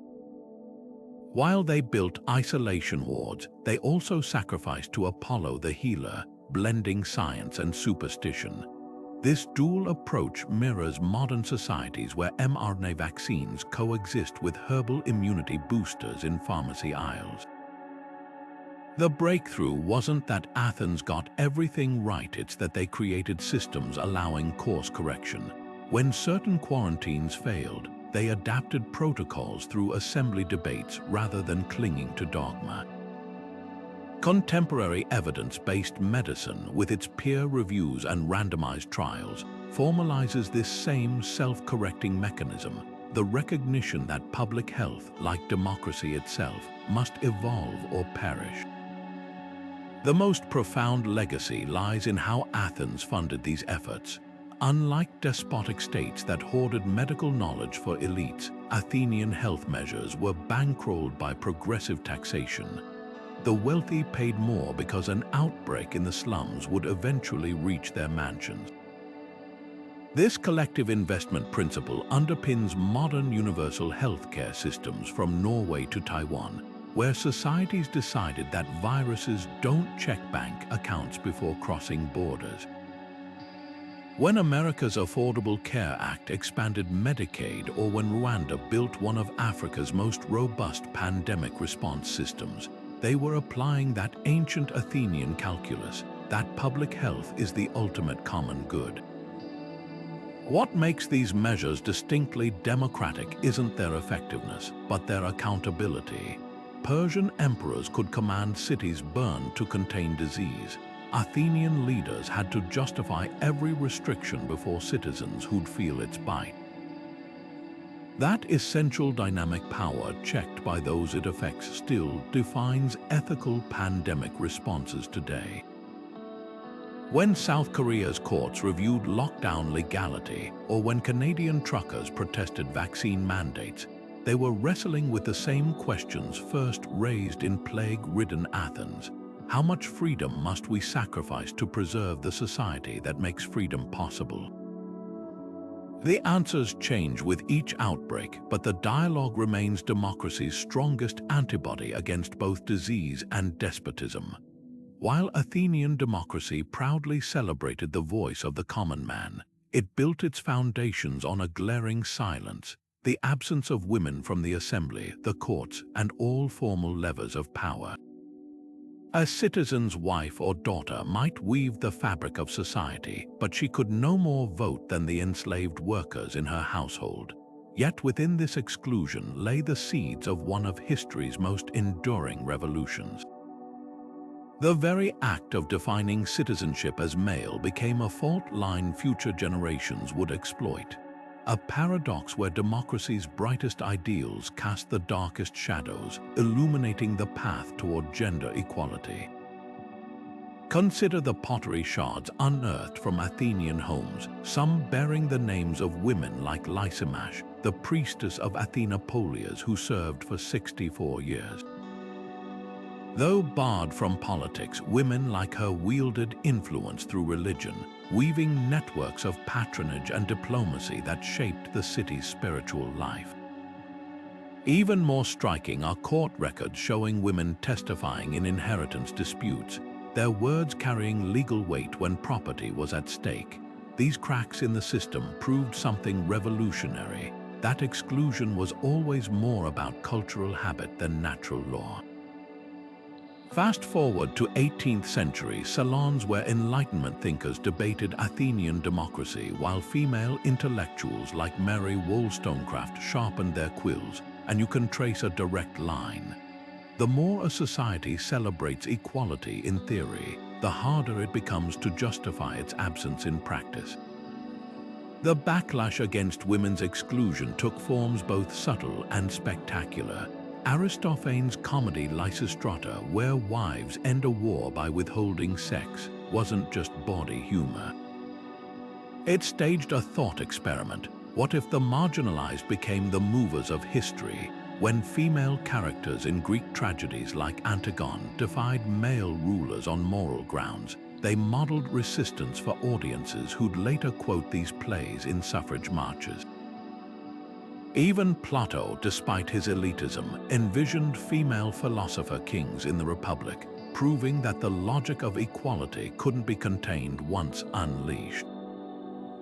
Modern feminist movements didn't just reject Athenian exclusion, they weaponized its contradictions. When suffragettes like Emmeline Pankhurst invoked Pericles' funeral oration, which praised Athenian women for their quiet excellence, they turned patriarchal nostalgia into a battering ram.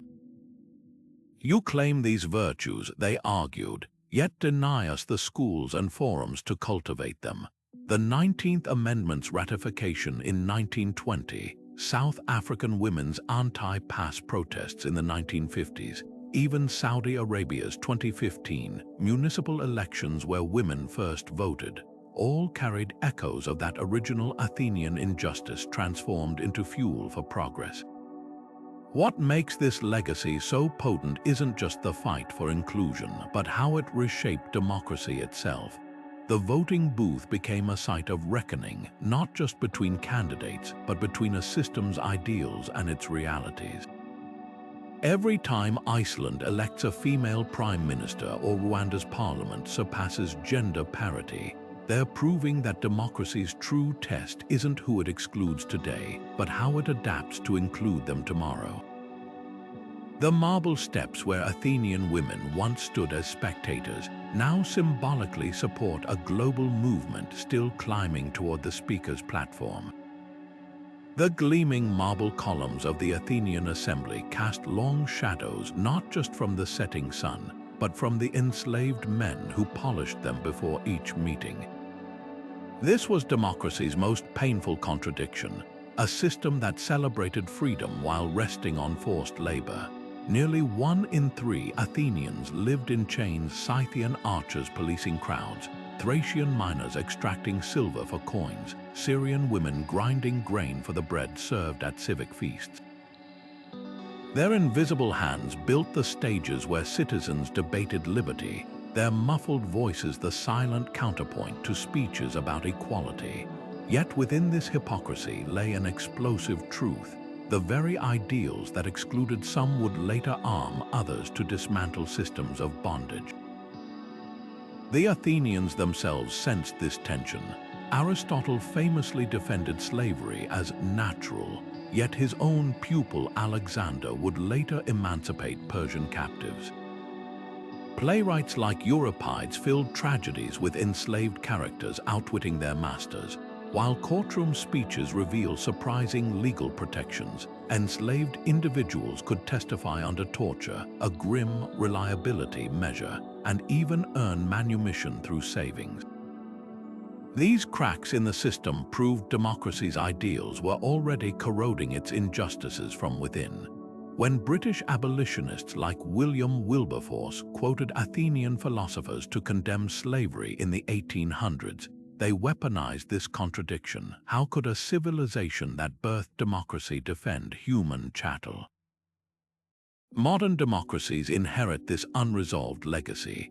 America's founding fathers echoed Pericles while enslaving plantation workers, just as Brazil's 1888 Golden Law abolished slavery while maintaining racial caste systems.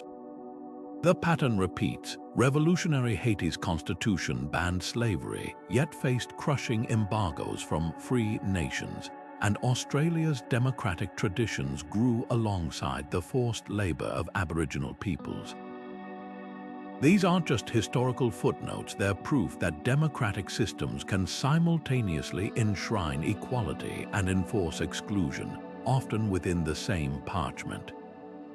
Yet the Athenian paradox also birthed abolition's most potent tool, moral consistency. Frederick Douglass's speeches channeled Demosthenes' rhetorical fire to ask how America could celebrate Athenian freedom while practicing plantation slavery. Brazil's Luiz Gama, a formerly enslaved lawyer, used Roman and Greek legal precedents to win court cases freeing hundreds. Even the Confederacy's vice president, Alexander Stephens, invoked Aristotle to defend slavery only to have black Union soldiers quote the same texts back at him. The battleground wasn't just plantations and legislatures, but the interpretation of antiquity itself. What makes this legacy endure isn't just the hypocrisy, but how it forces democracies to confront their blind spots. Athens excluded women, enslaved people, and foreigners categories modern societies have slowly expanded to include. Switzerland didn't grant women federal voting rights until 1971, while America's Voting Rights Act of 1965 remains contested. Each expansion replays that original Athenian tension. Is democracy a fixed system for the privileged, or an evolving promise to broaden its circle? The ultimate irony lies in slavery's role as democracy's dark muse. Athenian leisure for political participation relied on enslaved labor, just as America's early public universities used enslaved builders. But the tools that maintained these systems, public debate, legal challenges, moral appeals, became the very instruments that dismantled them. When the formerly enslaved abolitionist Oloda Equiano published his memoir in 1789, he didn't reject Athenian ideals. He demanded Athens live up to them. That unresolved struggle still pulses through every protest for voting rights, every lawsuit against workplace exploitation, every march demanding that democracy's light stop casting shadows. Beneath the olive trees of Plato's Academy, a revolutionary question took root. What if governing wasn't just about power, but about wisdom? Athenian democracy's greatest critics became its most enduring teachers, as philosophers like Plato and Aristotle dissected its flaws with the precision of surgeons.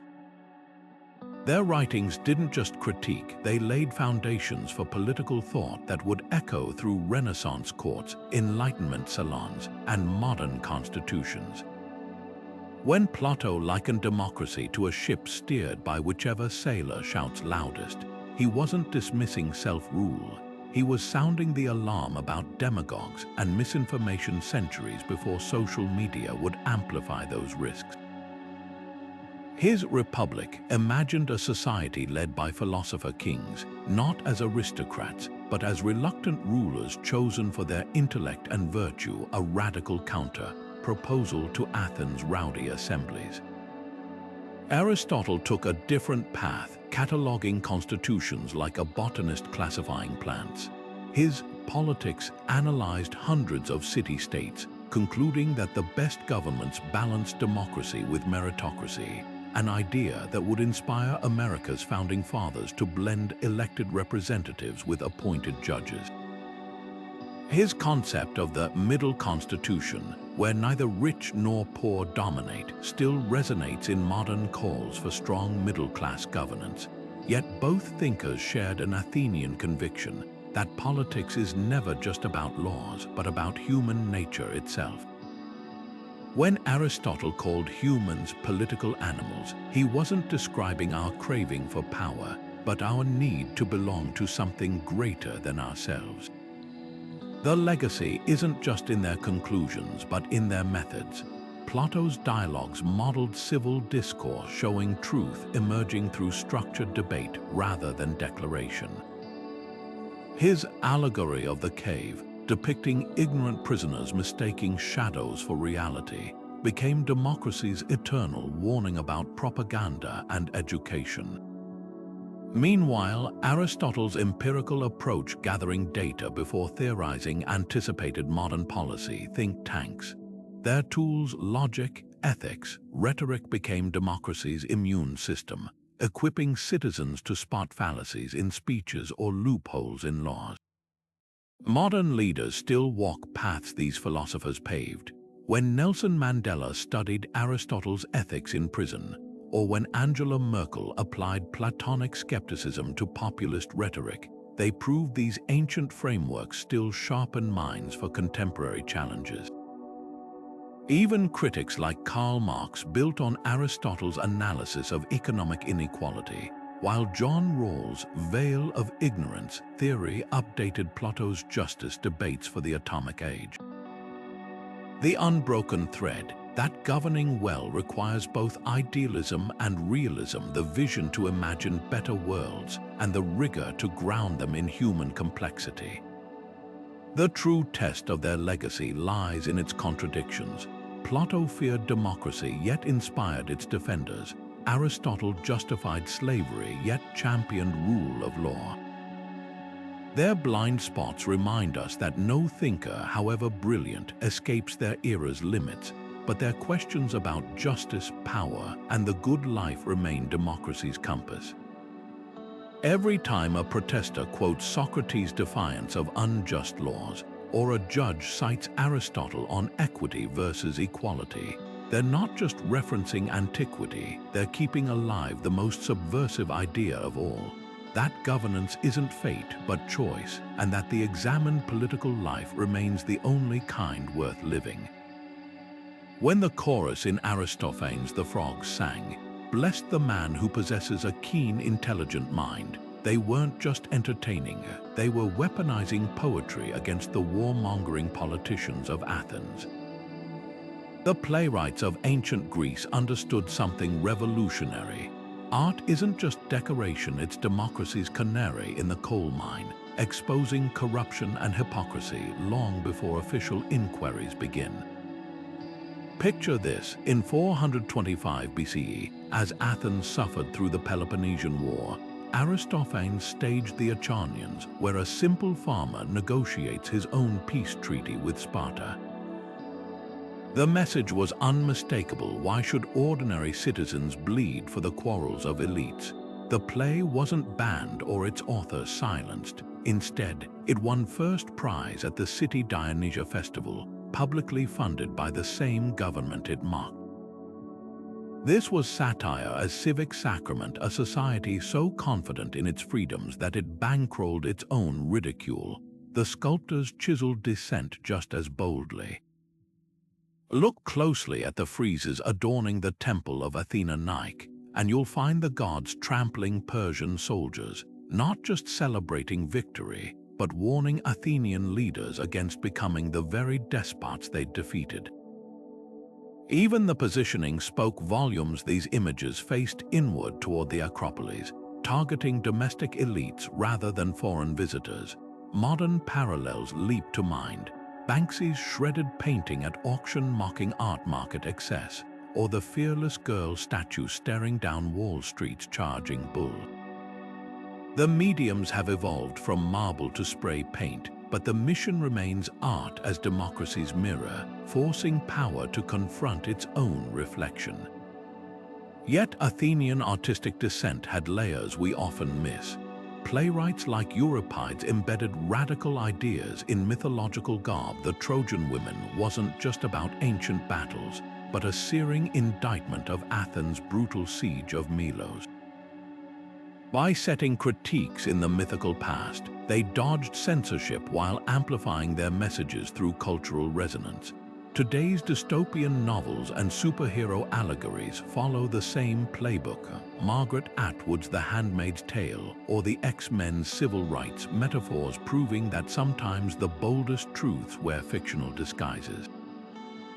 The system's brilliance lay in its built-in accountability. Satirical playwrights competed before juries of ordinary citizens. Their barbs had to land with the public, not just please elite patrons. This populist edge separated Athenian art from the flattery common in monarchies. Compare this to modern late-night comedy, when Saturday Night Live skewers a president. Its survival depends on ratings, not White House approval. The democratic marketplace of ideas, first tested in Athenian theaters, still determines which critiques resonate broadly versus those that merely preach to the choir. But here's the twist. Athens also demonstrated art's limits as a change agent. For all their scathing portrayals of warmongers like Cleon, the plays didn't stop Athens' disastrous Sicilian expedition. The sculptures warning against tyranny didn't prevent later oligarchic coups. This tension echoes today. Does protest art actually shift policy, or just comfort the already disillusioned?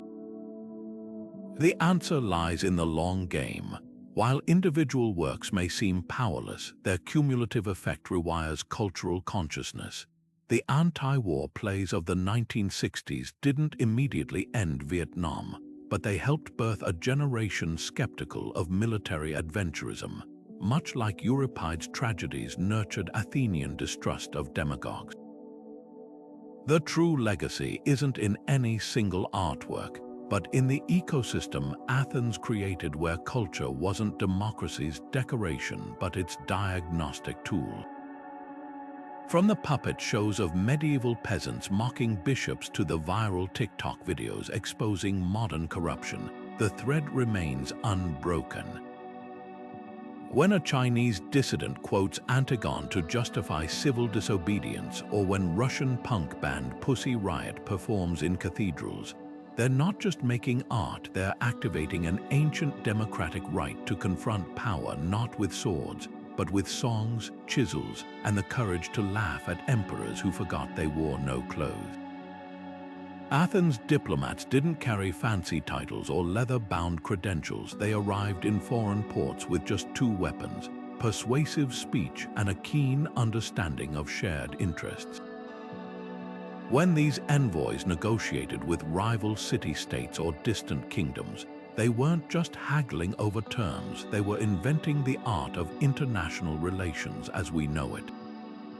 Take the 30 Years Peace Treaty with Sparta in 445 BCE, a landmark agreement that didn't just pause hostilities but established complex rules for arbitration, trade access, and even religious pilgrimages.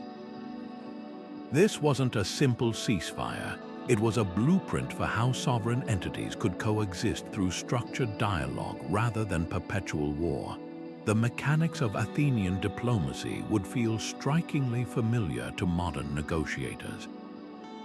Ambassadors received precise instructions from the assembly but had leeway to adapt, much like today's envoys working within set mandates yet reading the room. Proxenoi, early versions of consuls, acted as liaisons in foreign cities, smoothing cultural misunderstandings before they escalated.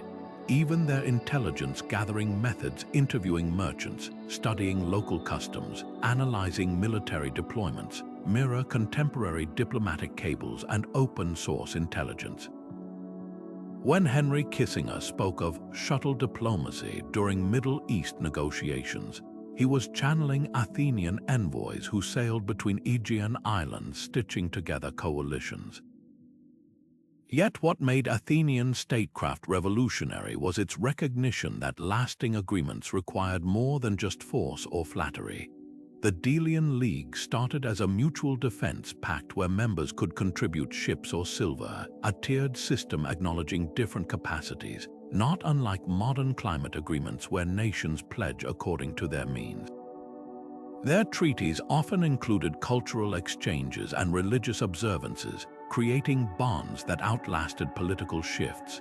The Olympic truce halting wars during games shows how they wove diplomacy into the fabric of daily life, something echoed today in sports diplomacy like ping-pong tournaments thawing you. China relations, the darker side of these practices reveals equally modern parallels. Athens sometimes strong-armed smaller states into voluntary alliances, a precursor to 20th century spheres of influence. When Milos refused to join their alliance, the resulting slaughter became history's first recorded case of realpolitik, where Thucydides chillingly recorded Athenian envoys declaring, "The strong do what they can, and the weak suffer what they must." This tension between idealistic cooperation and pragmatic domination still haunts international bodies like the UN, where noble charters coexist with backroom power plays. What endures isn't just the tactics, but the underlying philosophy. Athenian diplomats understood that lasting peace required more than signed parchment. It needed ongoing forums for dialogue. Their Synedrion, or Congress of Allies, met regularly to air grievances before they festered, a concept reborn in the EU's council meetings or ASEAN summits.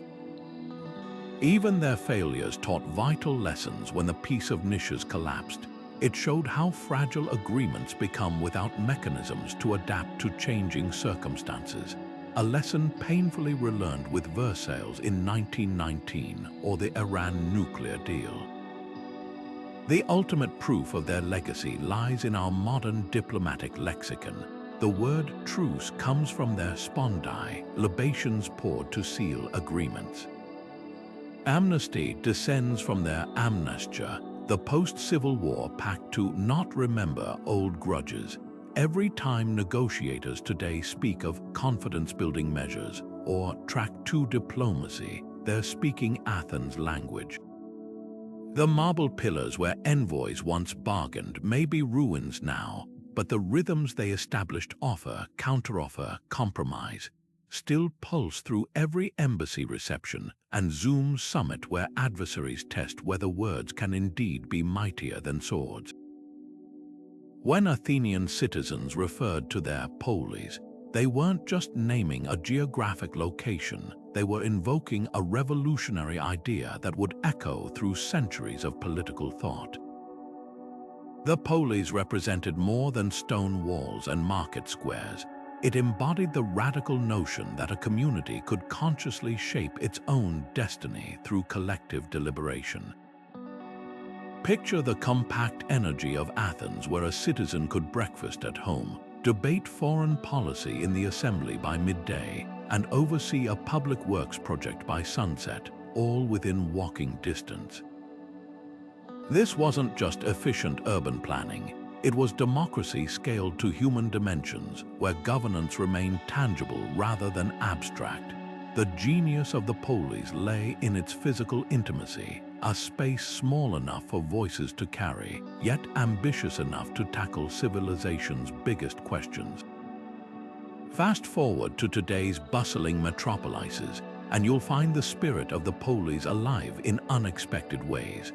Participatory budgeting initiatives from Porto Alegre to Paris invite residents to directly decide how portions of municipal funds are spent, whether on playgrounds, bike lanes, or community centers. Like Athenian citizens gathering in the agora, modern urban dwellers attend neighborhood assemblies or vote online to allocate resources, proving that self-governance doesn't require shrinking cities to ancient sizes, just redesigning decision-making to feel personal again. Even the tiny house movement and urban co-housing projects channel this ancient ideal, experimenting with how physical spaces can foster stronger communal bonds and civic engagement. Yet the polis ideal transcends mere localism. Athenian city-states weren't isolated villages. They were interconnected nodes in a vibrant network of trade, diplomacy, and cultural exchange. This dual identity, rooted yet connected, foreshadowed modern, local governance, where cities tackle global challenges like climate change through mayoral networks like C40, while preserving local flavor. When Barcelona experiments with digital democracy platforms or Seoul pioneers sharing city policies, they're updating the polis for the digital age, proving that community-scale governance can coexist with globalization's vast reach. The darker side of the polis' legacy reveals cautionary tales still relevant today. Athens' intense localism sometimes curdled into parochialism, xenophobia toward outsiders, or brutal treatment of rebellious allies. The same tight-knit bonds that fostered civic participation could also breed insularity. Modern gated communities and neighborhood apps like Nextdoor wrestle with this tension: how to maintain community cohesion without excluding or surveilling. The Athenian solution, granting select foreigners like the orator Lysias honorary citizenship, hints at how exclusive communities might carefully expand their circles, much like cities today offering residency-light programs to attract global talent. What makes the polis concept endure isn't its specific form, but its underlying philosophy, that governance works best when people can see the impact of their participation. From medieval Italian communes to New England town meetings, this principle resurfaces whenever centralized power becomes too distant.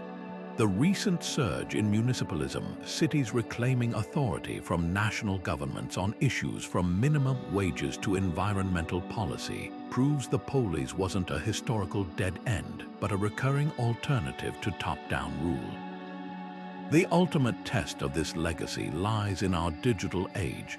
Can virtual spaces recreate the polis' magic of serendipitous encounters and organic debate? Platforms like Discord communities and civic tech apps attempt this translation, creating digital agoras where strangers coalesce around shared interests rather than geographic proximity. Yet the absence of physical cues, the raised hand in assembly, the neighbor's frown during a bad argument, reminds us that screens can't fully replicate the embodied accountability of stone circle democracy.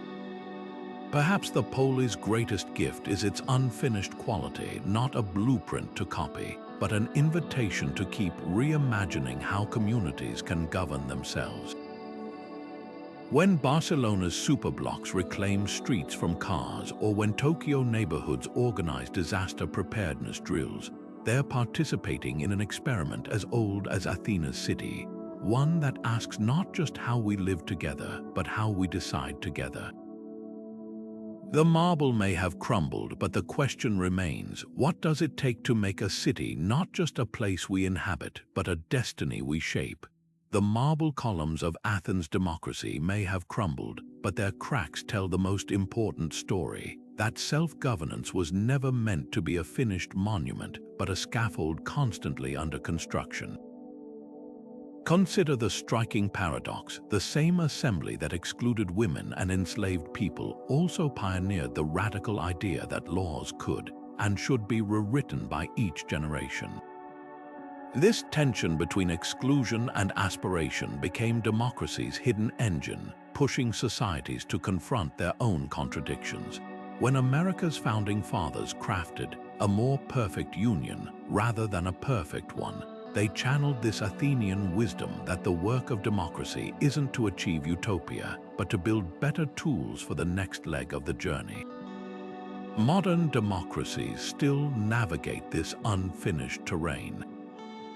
New Zealand's gradual expansion of voting rights, first to Maori men in 1867, then women in 1893, and finally lowering the voting age to 18 in 1974, mirrors Athens' incremental steps toward inclusion, just as South Africa's Truth and Reconciliation Commission confronted historical injustices while drafting a new constitution. These aren't breaks from democratic tradition, they're fulfillments of its core promise that systems must evolve alongside societal conscience. The Athenian assembly itself underwent countless reforms, from Cleisthenes' tribal reorganization to Pericles' pay-for-participation scheme, proving that even the architects of democracy knew their blueprint needed constant revision. The true test of this legacy lies in how democracies handle their failures. Athens' disastrous Sicilian expedition revealed the perils of rash majority decisions, prompting later reforms requiring more deliberative processes, much like how America's post-Civil War amendments or Germany's post-Nazi Basic Law embedded hard-won lessons into foundational text. Contemporary debates over Supreme Court reform in the U.S. or proportional representation in the U.K. continue this tradition not as threats to democracy, but as proof of its resilience.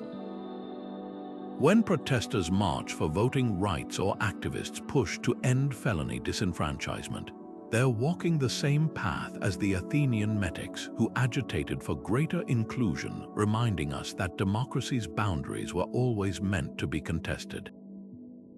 What makes this unfinished quality so vital isn't just the capacity for improvement, but the humility it demands. The Athenians left us no polished ideal to emulate, only a messy, brilliant workshop where experiments succeeded and failed in equal measure. Today's citizen assemblies in Ireland debating abortion laws or Chile's crowdsourced constitution drafting extend this experimental spirit into the digital age. Even when these efforts stumble as Athens did, they reaffirm democracy's greatest strength, its ability to course correct not through revolutions, but through reinterpretation. The final lesson echoes across 25 centuries. Democracies don't die when they change, they die when they stop changing. From the expanding circle of who counts as we the people to the evolving tools of collective decision-making, the project remains gloriously, necessarily incomplete. The next time you mark a ballot or debate a policy, remember, you're not just participating in a system, you're adding your hands to the oldest ongoing construction project in human history, building walls sturdy enough to protect but flexible enough to let the next generation redesign the doors. 2,500 years stand between the marble steps of Athens' assembly and today's digital voting booths, yet the echoes of their democratic experiments still shape our political reflexes in ways we rarely notice. Consider how Athenian ostracism, that annual vote to exile potential tyrants, finds its modern counterpart in impeachment processes and term limits.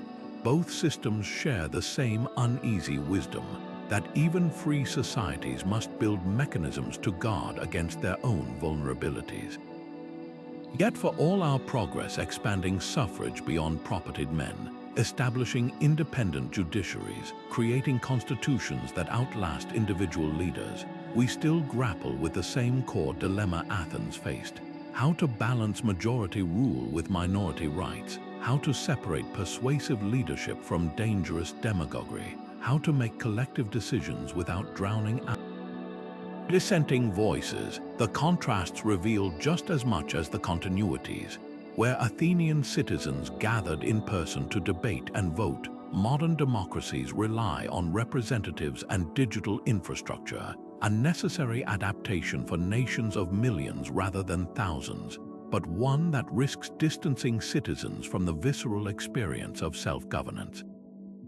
Athenian jurors decided cases directly, while we delegate that power to professional judges, gaining legal consistency but losing the community ownership of justice.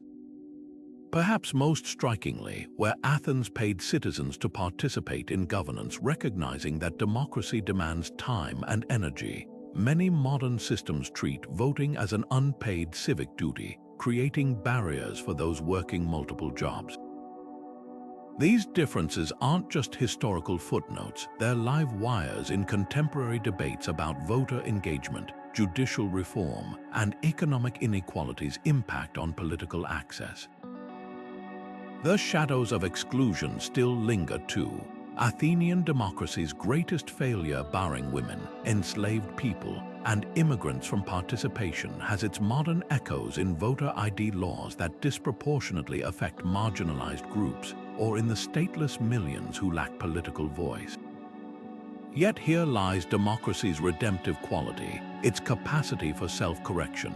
Just as Athens gradually expanded rights for metics and freed slaves, modern movements from civil rights to marriage equality demonstrate how democratic systems can, however slowly, broaden their own definitions of citizenship. The unfinished nature of this work isn't a flaw, it's baked into democracy's DNA, a recognition that each generation must renegotiate the boundaries of we the people. Technology introduces new wrinkles the Athenians couldn't have imagined. Their agora relied on face-to-face persuasion and public accountability, qualities often diluted in today's algorithm-driven discourse where viral outrage outperforms nuanced debate. Yet digital platforms also offer glimmers of Athenian-style participation. Taiwan's V-Taiwan system crowdsources legislation online, while Reykjavik's Better Neighborhoods project lets residents propose and vote on urban improvements through an app. These innovations suggest a tantalizing possibility that we might be entering an era of digital Athenianism, combining ancient ideals of direct engagement with modern tools of scale. The most profound lesson isn't in any specific practice, but in the underlying mindset. Athens treated democracy not as a finished product, but as an ongoing experiment, one that required active stewardship from every citizen. Their willingness to tinker with systems, adjusting jury sizes, rotating leadership, recalibrating checks and balances, modeled a flexibility we often lack today, where constitutional amendments feel nearly impossible and political structures grow rigid. When modern activists push for ranked choice voting or participatory budgeting, they're channeling that same experimental spirit, the recognition that democracy thrives when it adapts. What ultimately connects us to those ancient debates isn't the marble monuments or the specific laws, but the enduring human questions they grappled with.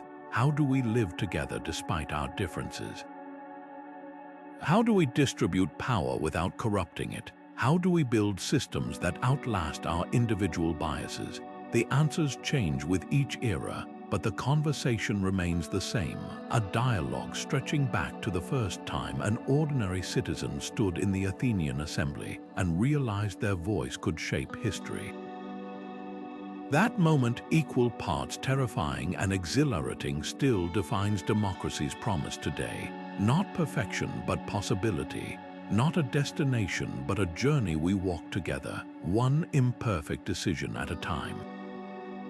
From the sun-baked stones of the Athenian agora to the glowing screens where we now cast digital votes, the fingerprints of ancient democracy still shape how we govern ourselves today. Those 34 enduring principles we've explored aren't relics, they're living DNA strands in the body politic of every modern nation. Take a moment to consider how many seemingly contemporary debates term limits versus experience, direct democracy versus representation, even how we balance free speech against misinformation, are actually updated versions of arguments first held under Mediterranean skies 25 centuries ago. What makes these connections more than just historical trivia is their urgent relevance. When you serve on a jury, you're stepping into shoes first worn by Athenian shopkeepers who judged Socrates. When you grumble about career politicians, you're echoing debates about term limits that Cleisthenes would recognize. Even the frustration many feel toward political gridlock finds its roots in Athens' own struggles to balance passionate debate with decisive action. The past isn't just prologue here, it's an ongoing conversation we're all still part of. Yet for all these continuities, the most inspiring lesson lies in democracy's capacity for reinvention. Athens excluded women and enslaved people from participation, mistakes later societies worked to correct. Their experiment proved that democratic systems aren't fragile museum pieces, but resilient tools that can be sharpened by each generation. Whether through expanding suffrage, creating new checks on power, or harnessing technology for civic engagement, We're all inheritors of that same inventive spirit that first turned public squares into laboratories of collective decision-making. So as you close this video, here's a challenge. Look for Athens in your daily civic life. Spot the democratic principles hidden in plain sight, from the secret ballot at your local polling place to the public comment period at a school board meeting. Then ask yourself which ancient innovation still works brilliantly and which needs updating for our era.